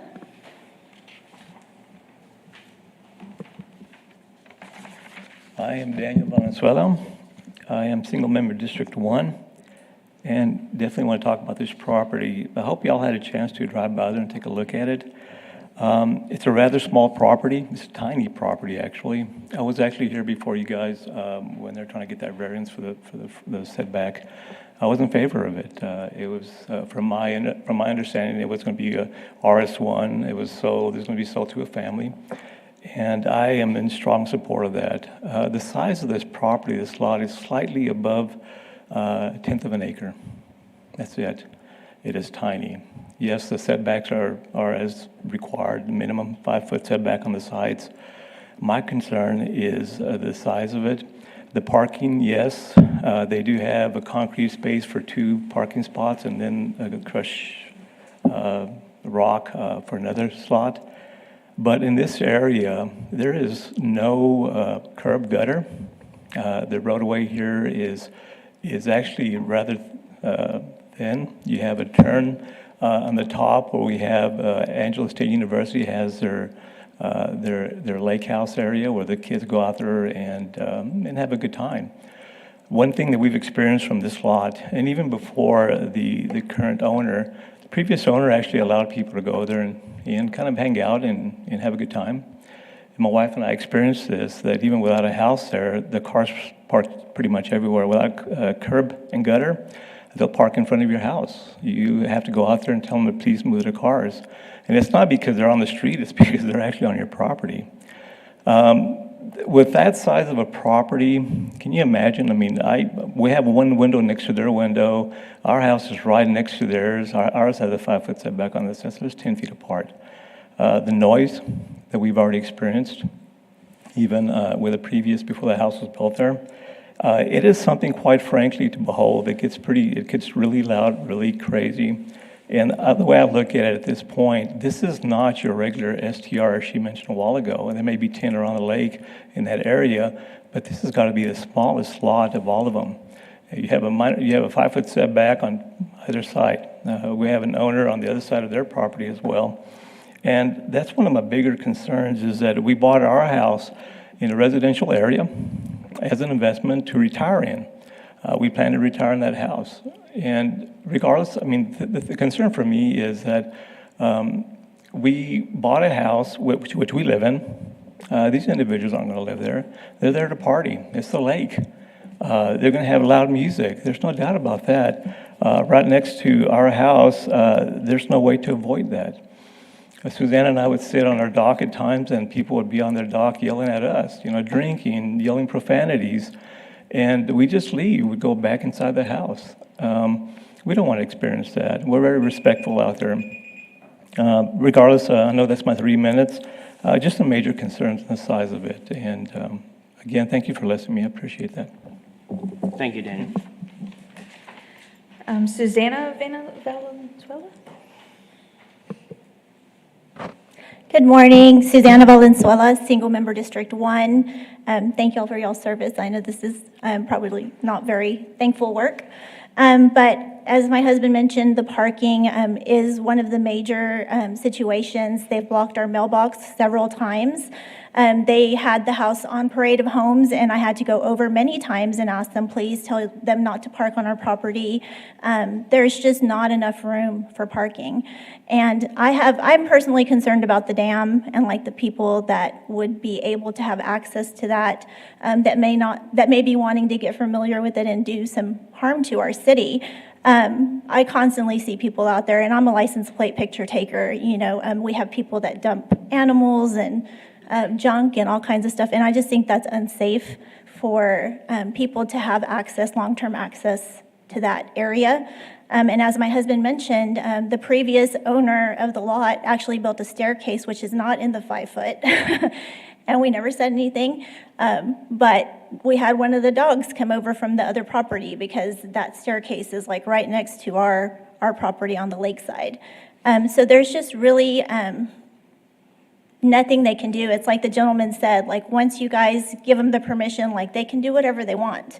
And my concern is I am all for this community economic development. I was in the tourism industry for 10 years. We have 80,000 hotel rooms every month in this community. And I promise you, they are not taken. It's a 60% if we're lucky that they're booked. And in downtown, $89.99. On the other parts of town, $99, $109, unless it's rodeo, then, maybe $200. So it's very affordable for the hotel rooms. And as I said, I have been very involved in the economic development part in tourism, and I want to see that thrive. But when do we start sacrificing? We say we're wanting quality of life for our citizens. So when do we start sacrificing that for this? Because yes, we want affordable housing, but why does that mean we have to have, every home has to be open to STR? As my husband said, we have invested in this property. I think that lot was actually connected to ours and they separated, but it is very, very small. And I don't really see a 3-bedroom, 3-bath, how can you just have 2 cars?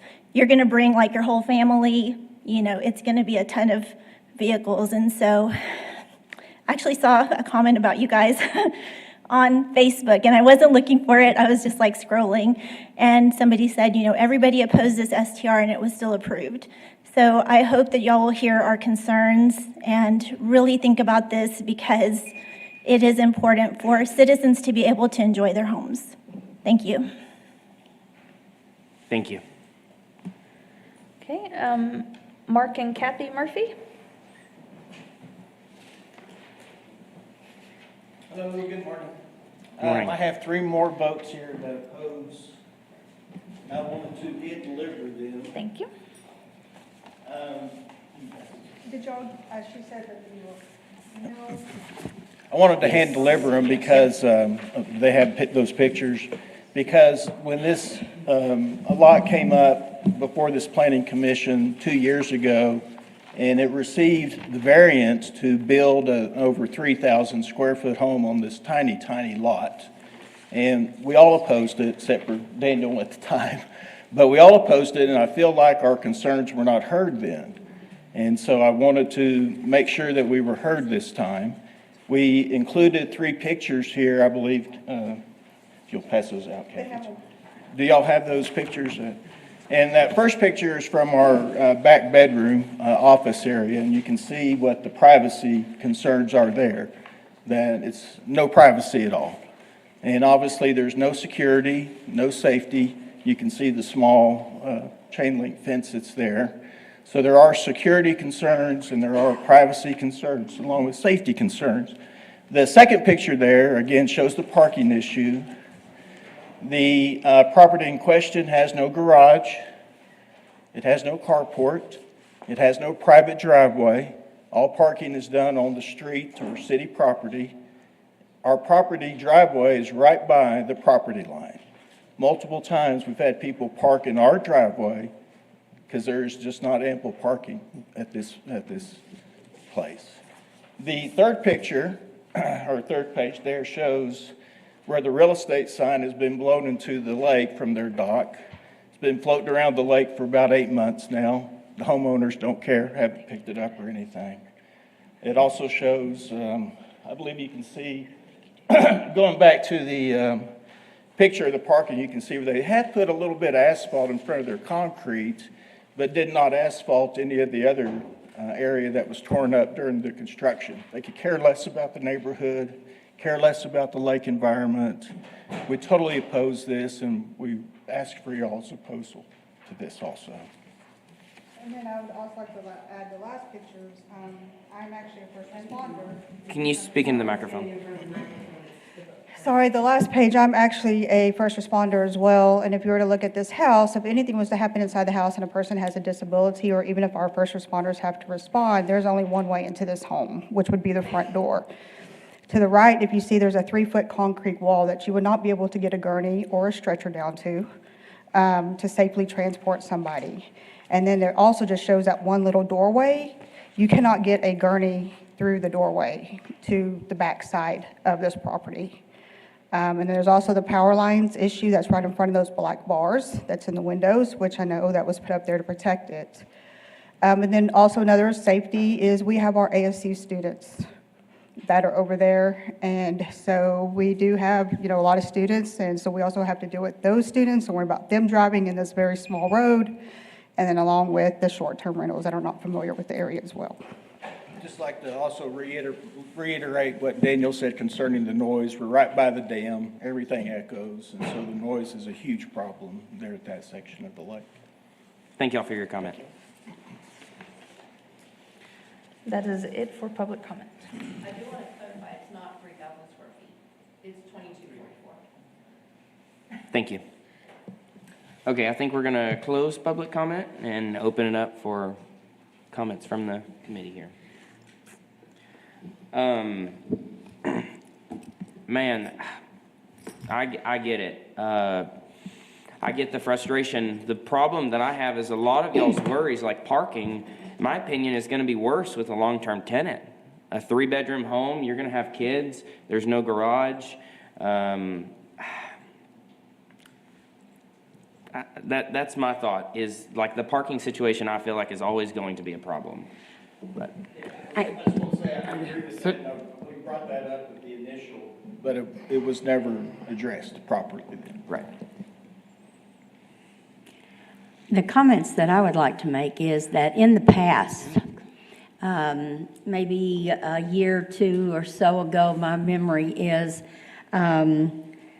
because of a very, very, very small lot on a curve, kind of like this is, and the lot was skinny, we denied the STR because of the parking, because of the street line, because of the curbing, or not curbing in this case, because of the size of the lot, not the size of the house, but because of how and this was at Nasworthy on another street, it just makes it really difficult to have such a small lot with in and out renters, in and out, not knowing with 3 bedrooms how many cars, and that it encroaches because there's no curbing on other people's land and lots. But I also noticed that in some of the pictures that the Murphys gave, I noticed how signs are out in the lake water. I don't know what that means, actually, but it sounds like someone's not taking care of business right now. And if that's an indication of what's to come, then that's a concern for me. I don't like the small lot having the closeness to the neighbors without having some type of ability for there to be privacy, and I don't see that in this one. I have a question, or maybe for the owner. You said the house is currently on for sale? Yes. Is it under contract, and one of the limitations of the contract is to turn it into an STR? Not currently, no. Is that the goal? Is there? No, not necessarily. Okay. So part of the thing about Could you come to the mic, Sorry, please? do you mind coming up here? Again, I'm hard of hearing. Sorry, I'm slacking, guys. Okay. All three bedrooms are upstairs. That's part of the reason it's been on the market so long. But we think that's so a retiree type is not going to necessarily want to move in. Honestly, back to the parking's going to be worse with a family of 4 because it's probably going to end up a middle class with teenagers, not going to be a starter and not going to be a retiree. So the parking isn't really an anti-STR situation. The lot is there, the house is there. If you have 3 bedrooms and you have 2 adults and 2 teenagers, you're going to have 4 cars. So to me, the parking is really not an STR point against it, because that's going to be part of it. But no, that's like it's not under contract with that stipulation. That's not any part of any of it. Thank you. May I pose, please, since you've asked? Come on. I know I had my 3 minutes, but I don't believe that for one bit. Parking for a 3-bedroom, you'll have 2 or 3 cars out there. That's great. 4 cars, that's fine. But we've seen 20, 30, 40, 50 cars. That's a huge difference. So it's not true that it's going to be less of a nuisance, for a family that moves in. It really is. It's a lake. People are going there to party. 3 bedrooms, that's going to be at least 3 couples. Then downstairs, the sofa, people can sleep down there. There's going to be plenty of room for parking, and for a lot of people, not enough room for parking, but a lot of people parked out there. So I really don't believe that. I just wanted to correct that. And my apologies, because I really don't want to go over the 3-minute limit. So. Can you clarify, Mr. Venezuela? Y'all are, you've seen a lot of cars and whatnot. Have y'all seen it actively used as a short-term rental, or is it just the parade of homes that was previously mentioned, or? No, just parties that have been had there, so those are the things that we've seen. And again, we know that people, God bless them, they want to go and kind of release energy and everything else.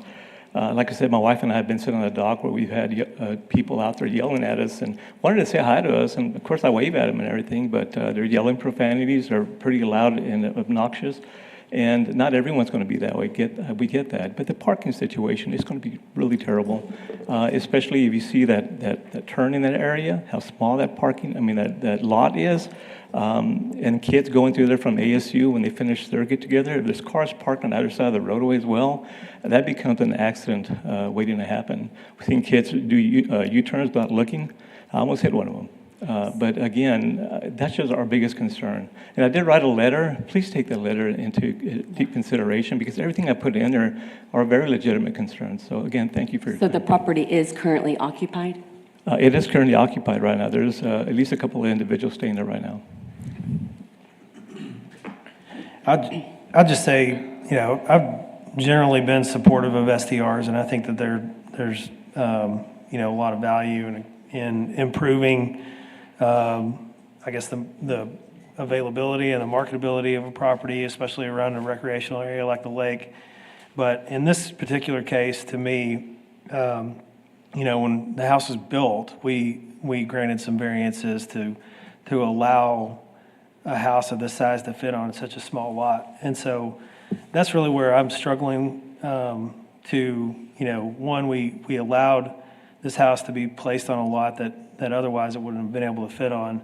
But then also opening up additional traffic to it by allowing an STR to go on this lot. I think it's just a unique lot and size and location, and I just don't know that I can I can support it.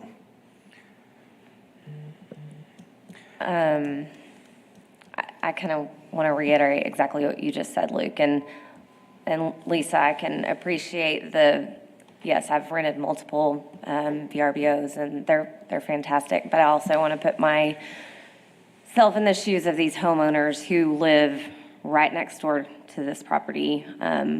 There is no buffer. There is, and these people are there 365 days a year, and for hopefully through retirement. So I also generally support STRs, but I can definitely see the problem that it could pose. And I just, I want to take those of you who have stepped forward and raised concerns, I definitely take that to heart and can see the issues that you have with this. I guess my comment is it's going to go before us again in 2 months, 3 months No.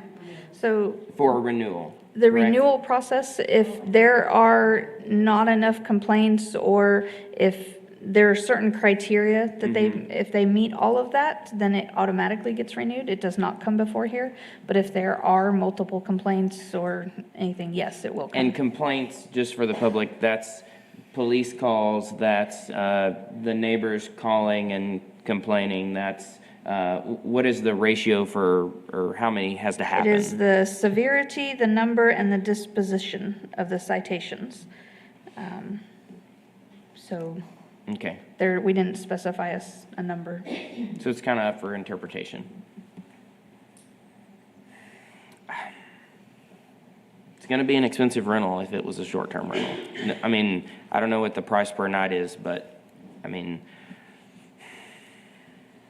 I don't know. When we started talking about short-term rentals for the city years ago, I was on a task force to talk about and what would be some of the criterias and things like this. In those discussions, it was always about San Angelo having the ability to have such things as short-term rentals because there's a need for that. We have a lake. This is good. We have Angelo State where some of the parents want to come and spend a couple of days with their kids or things like that. Nothing wrong with a short-term rental at all, and it has some good criteria. We've built in good reasons why and the things they have to do, and we've seen many of them be very, very well done. It's not that this one couldn't be a very well-organized property as the home goes. I still have a problem, though, with the size of the lot, the proximity to the neighbors on each side, the windows that can look into each other's, and then the lake being right there in that little bitty area with what would be not the regular owner, people who don't know our area well and they have parties or whatever. Those are concerns. I don't want to wait for major complaints to happen. I think that we've already had an opportunity to deny a short-term rental on a very, very similar Lake Nasworthy lot. And I'm going to stay on the side of that with that thinking. Any other comment or motion? Well, I'll make a motion to deny the short-term rental application. I will second it. Okay, we have a motion and a second. Everybody in favor? Aye. Aye. Nay. So 6-1. Motion passes 6-1. No, 5-1. Sorry, Yeah. we lost one. My bad.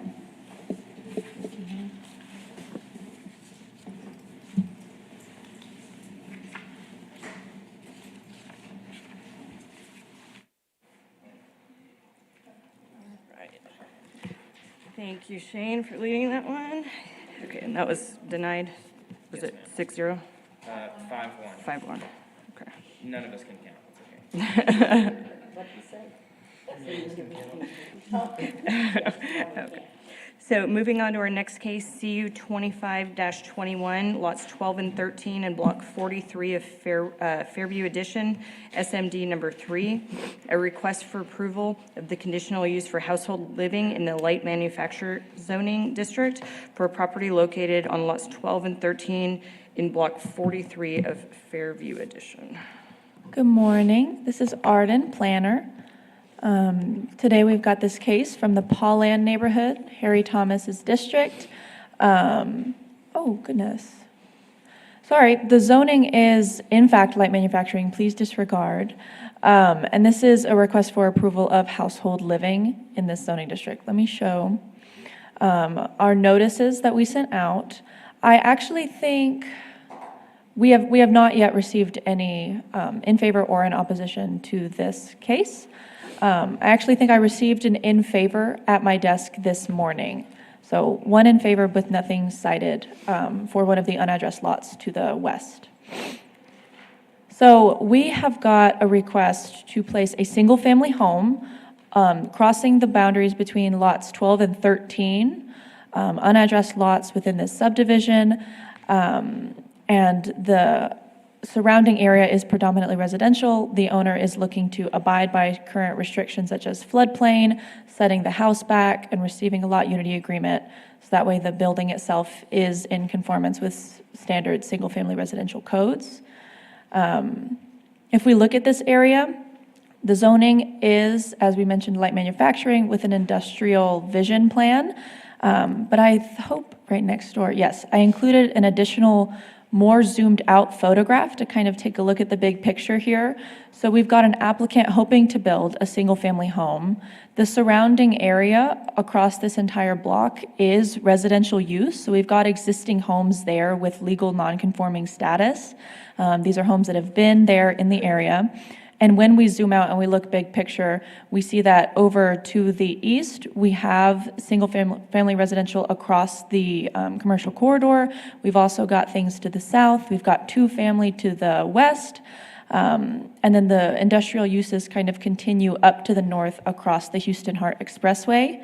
So whenever we received this application for a homeowner to build a home, we took a larger look at the area and understood that this would be a good place to revisit with a rezoning, because whenever the city staff came in with a zoning ordinance and we established this to be an industrial use, the city has developed in a different way. And we believe that moving forward, it would make more sense to structure this land for residential use with a rezoning and create a buffer with the Houston Hart Freeway for those industrial uses. That way it's not directly abutting all of these residential developments.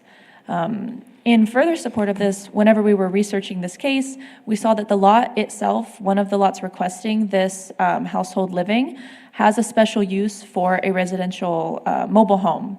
So there already is residential use allowed on that lot from 1987. We foresee this area having developed more residential and continuing to do so, and we see a lot of merit to granting this household living conditional use in the interim of that, so long as they satisfy residential standards. So as we mentioned over here, we've got this concept plan. Because it crosses lots, because there's floodplain in the area, we ask that they abide by single-family residential zoning standards, such as their setbacks, such as fire hydrant access, such as lot unity agreement for building over property lines, so that they are better serviced when we look for rezoning in the future. Here is a photo of the site whenever we went out to put out signs. We can see standing currently in light manufacturing zoning districts, we have certain requirements about privacy fencing and buffering and allowed uses, right? So this kind of indicates to us a need to require single-family residential standards, such as 4-foot privacy fences within your front yard setback, such that when we come back for rezoning, we're not perpetuating any nonconformities. So with all of this in mind, staff does recommend approval of a conditional use for household living at this zoning district, subject to 4 conditions of approval. We ask that the applicant conforms to single-family residential standards, including the privacy fence that currently exists along the front street. We ask that they receive a lot unity agreement to join the 2 lots that they are developing on, 12 and 13. We ask that they receive all required permits, including any development that occurs within the 100-year floodplain, and that they return within 3 months to revoke that special use for residential living, so that way they do not have a house, a single-family residence alongside that special use permit for their mobile home. Are there any questions for staff? On the 3 month, I'm sorry. No, go ahead, sorry. On the 3 months, as a recommendation, is that giving them 3 months to build the home? No, this is 3 months to submit a new application to revoke the Oh, I special see. use, which Okay. would then go before Thank you. City Council. So my question is, why are we doing a conditional use, and why didn't staff look at an overall picture to rezone? Because that area is very interesting, and it really has not been developed. There is a lot of homes over there.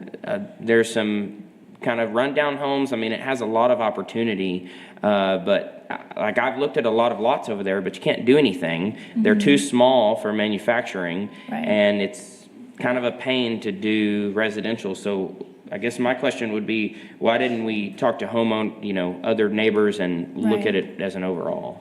I think that staff's understanding here is that while the big picture is that a rezoning would be useful, we have a homeowner requesting to develop now, and this is a 1-month process as opposed to a zoning and comprehensive plan amendment, which then goes here and then to City Council for 2 readings.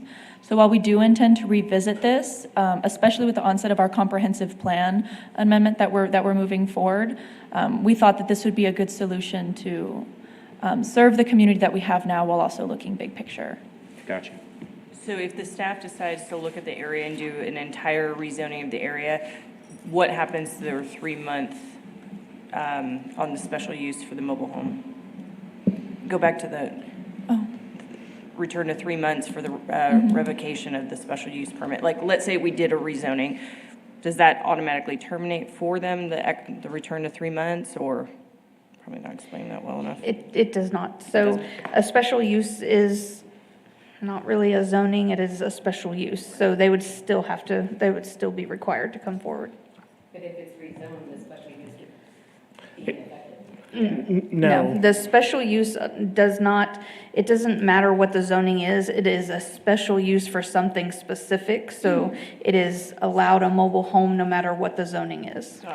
Right, so just like conditional uses, you have to specifically revoke that. Correct. And special permits have a council requirement, where conditional use just has a planning commission requirement.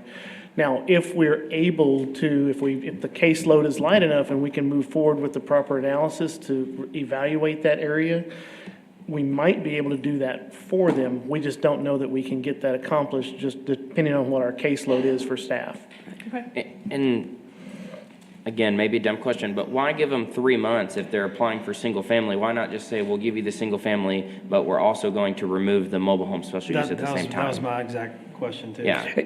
It takes time for us to now put together a case to go to city council, and it wouldn't allow them to move forward with starting their foundation, starting their utilities, things like that. And what it is it's actually a lot that they're not building on, where the manufactured home could be. That's just one of the conditions that they come forward, because we think this area is going to be manufactured homes in the future.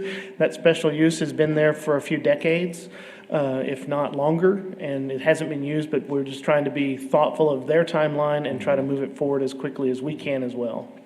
Okay. I also clarify right now in this moment, we do have the home builder here if you have specific questions for them as well, and the homeowners. But are there more specific questions for staff? No? Okay, all right. So open up public comment. Yeah, as of right now, there is no mobile home on there. There's no plan of putting a mobile home on there. There was permission, I guess, that was asked, I guess before we even thought of it. We haven't even thought about a mobile home. The property's been in the family since 1970, so all those properties been there. There is a mobile home next to us that's been there forever, and there's another house on the right side of us. There is development right a block away, there is new development. All right, there's Taco Bell, and then right behind Taco Bell, they put about 5 new houses right there at that side as well. I had no idea it was a commercial until we started going around, because there's a house right next to us where we're building. And the only thing that we're trying to do is, since the 2 lots are together, instead of splitting them up, that's what they're asking, I guess, to put it all because the house is bigger than 50 foot, the lot is only 50 foot. Or I wouldn't have 5 foot on this side, 5 foot on this side. So since we have a lot of 50 foot, what we're asking is permission for all of it. That way I can move my house over, put my driveway there, and have enough room to get everything done. Okay. And as far as, because it looks like you've got the pad down currently? Yes, ma'am. Okay. Did you guys talk to anyone as far as it being in the floodway or floodplain? Yes, ma'am. Okay. We did bring it up, and it shows, I have the picture, and said I should have brought the picture in. But the pictures of when the flood hit, it didn't even hit the neighbors. It is on the flood zone on the map. It probably is going to hit right there on your right-hand corner on your picture of the flood zone. On the pictures over when they did the Texas, I guess the San Angelo zoom in, and they showed all the water coming in, it never even hit the neighbors. But on the green map that y'all have, it does show that. Right. So they said we have to be 30 feet, and that's what we were complying, 30, I think we went 40 feet back or 30 feet back. Okay, so it has been moved since then, because you do actually need to follow the flood base Yes, ma'am. map, not just, the photos from our previous flood, because, those are within 100 years, so it might not have hit this one, but it could in the future. So as far as the homeowners insurance and other requirements that the city and the floodplain people may have, so. Yeah, through the residential application process, this was flagged to be sent over to our engineering services, and so they've been aware of it. And I think they've either talked to the property owner or the builder himself to determine where that location could be. Okay, perfect. As long as we're aware of that, we haven't started any more construction. So. No, and the only reason I put pad down was because the longer it sits, the harder it gets. And if we're still putting another pad over that one. It was just there to get we scraped some of the land out and then threw some pad on top, and then we wait. And that's when we came. She's like, "Oh, we are in a flood zone." I said, "It's nothing that could be moved back or nothing. It's yeah." Perfect. As long as you're aware of that. Yes, ma'am. Any other questions for the applicant? All right. Thank you, sir. We appreciate you being here today. All right. On that note, we'll close public comment and open up for discussion or motion. I make a motion to approve as presented. Second. Motion by Liz, second by Shane. All in favor? Aye. 7-0. All right. Our last conditional use for the day is CU 25-22, located at 3531 Lutheran Way, which is SMD number 1. Request for conditional use to allow high-rise multifamily residence in the general and heavy commercial zoning district located at 3531 Lutheran Way. So the applicant has come forward and requested to withdraw this case. Okay. All right. Well, that ended conditional uses. Okay. So on that note, Aaron? All right, I'll be very quick. We have had our 9 submissions for our comprehensive plan. We have narrowed that down to 3 finalists, and so we're doing that final review in the next week or 2, and should be able to bring forward soon to City Council the finalist for our comprehensive plan revision and a contract, and get that started. We're hoping to do that in March, and so that we get started in April. Both of our subcommittees with housing and subdivision are still working very hard to allow some of that flexibility in our ordinances and try to address some affordability. I believe coming up later this month, we'll have some red lines out of our ordinance for you to look at. And then we're projecting to have a joint meeting at some time, either April or early May, with our city council so that we can discuss those and get those moving forward. And tomorrow at City Council, there will be a disaster declaration that will be for an extension, if you will, for our July the 4th floods. We have started to have some more volunteer groups come through that need to rebuild homes. And if it were to expire, it would require through our ordinances for them to come up to compliance on some subdivision items, some development items, and we are going to be asking as a development team to come back with a waiver of some of those items. That will come back on February the 17th, but we would, basically, all because you have to demo your house due to the flood, we don't want to add additional requirements. It's not like it's brand-new development. That would be different with brand-new development. But we wanted to mention that here, just so the citizens that are watching and listening, that they understand that we are still trying to work with our July the 4th flood victims. We are going to move forward with some additional relief of requirements so that they can continue to move and have those volunteer groups come and rebuild or repair their homes. With that, I don't have anything else. I would like to add two things real quick. One, all the zoning cases that were heard here today are going to City Council on the 17th, which is an evening meeting, so it'll start at 5:30 rather than 8:30. I did want to make sure the public knew that. And then also want to introduce our new planning tech, Daniel, back there. You'll be seeing him a little bit more. So Perfect. Welcome. All right. And then the next regular meeting of the Planning Commission is going to be scheduled on Monday, February 23rd. We're a week later this year due to President's Day being on the 16th. It will be held here at 9 a.m. in the East Mezzanine in City Hall at 72 West College Avenue. And at that moment, I'll ask for a vote to adjourn. Second. All right. We've got a first from Lyndon, second from Luke. All in favor? Aye. All right. Meeting adjourned. 11:16.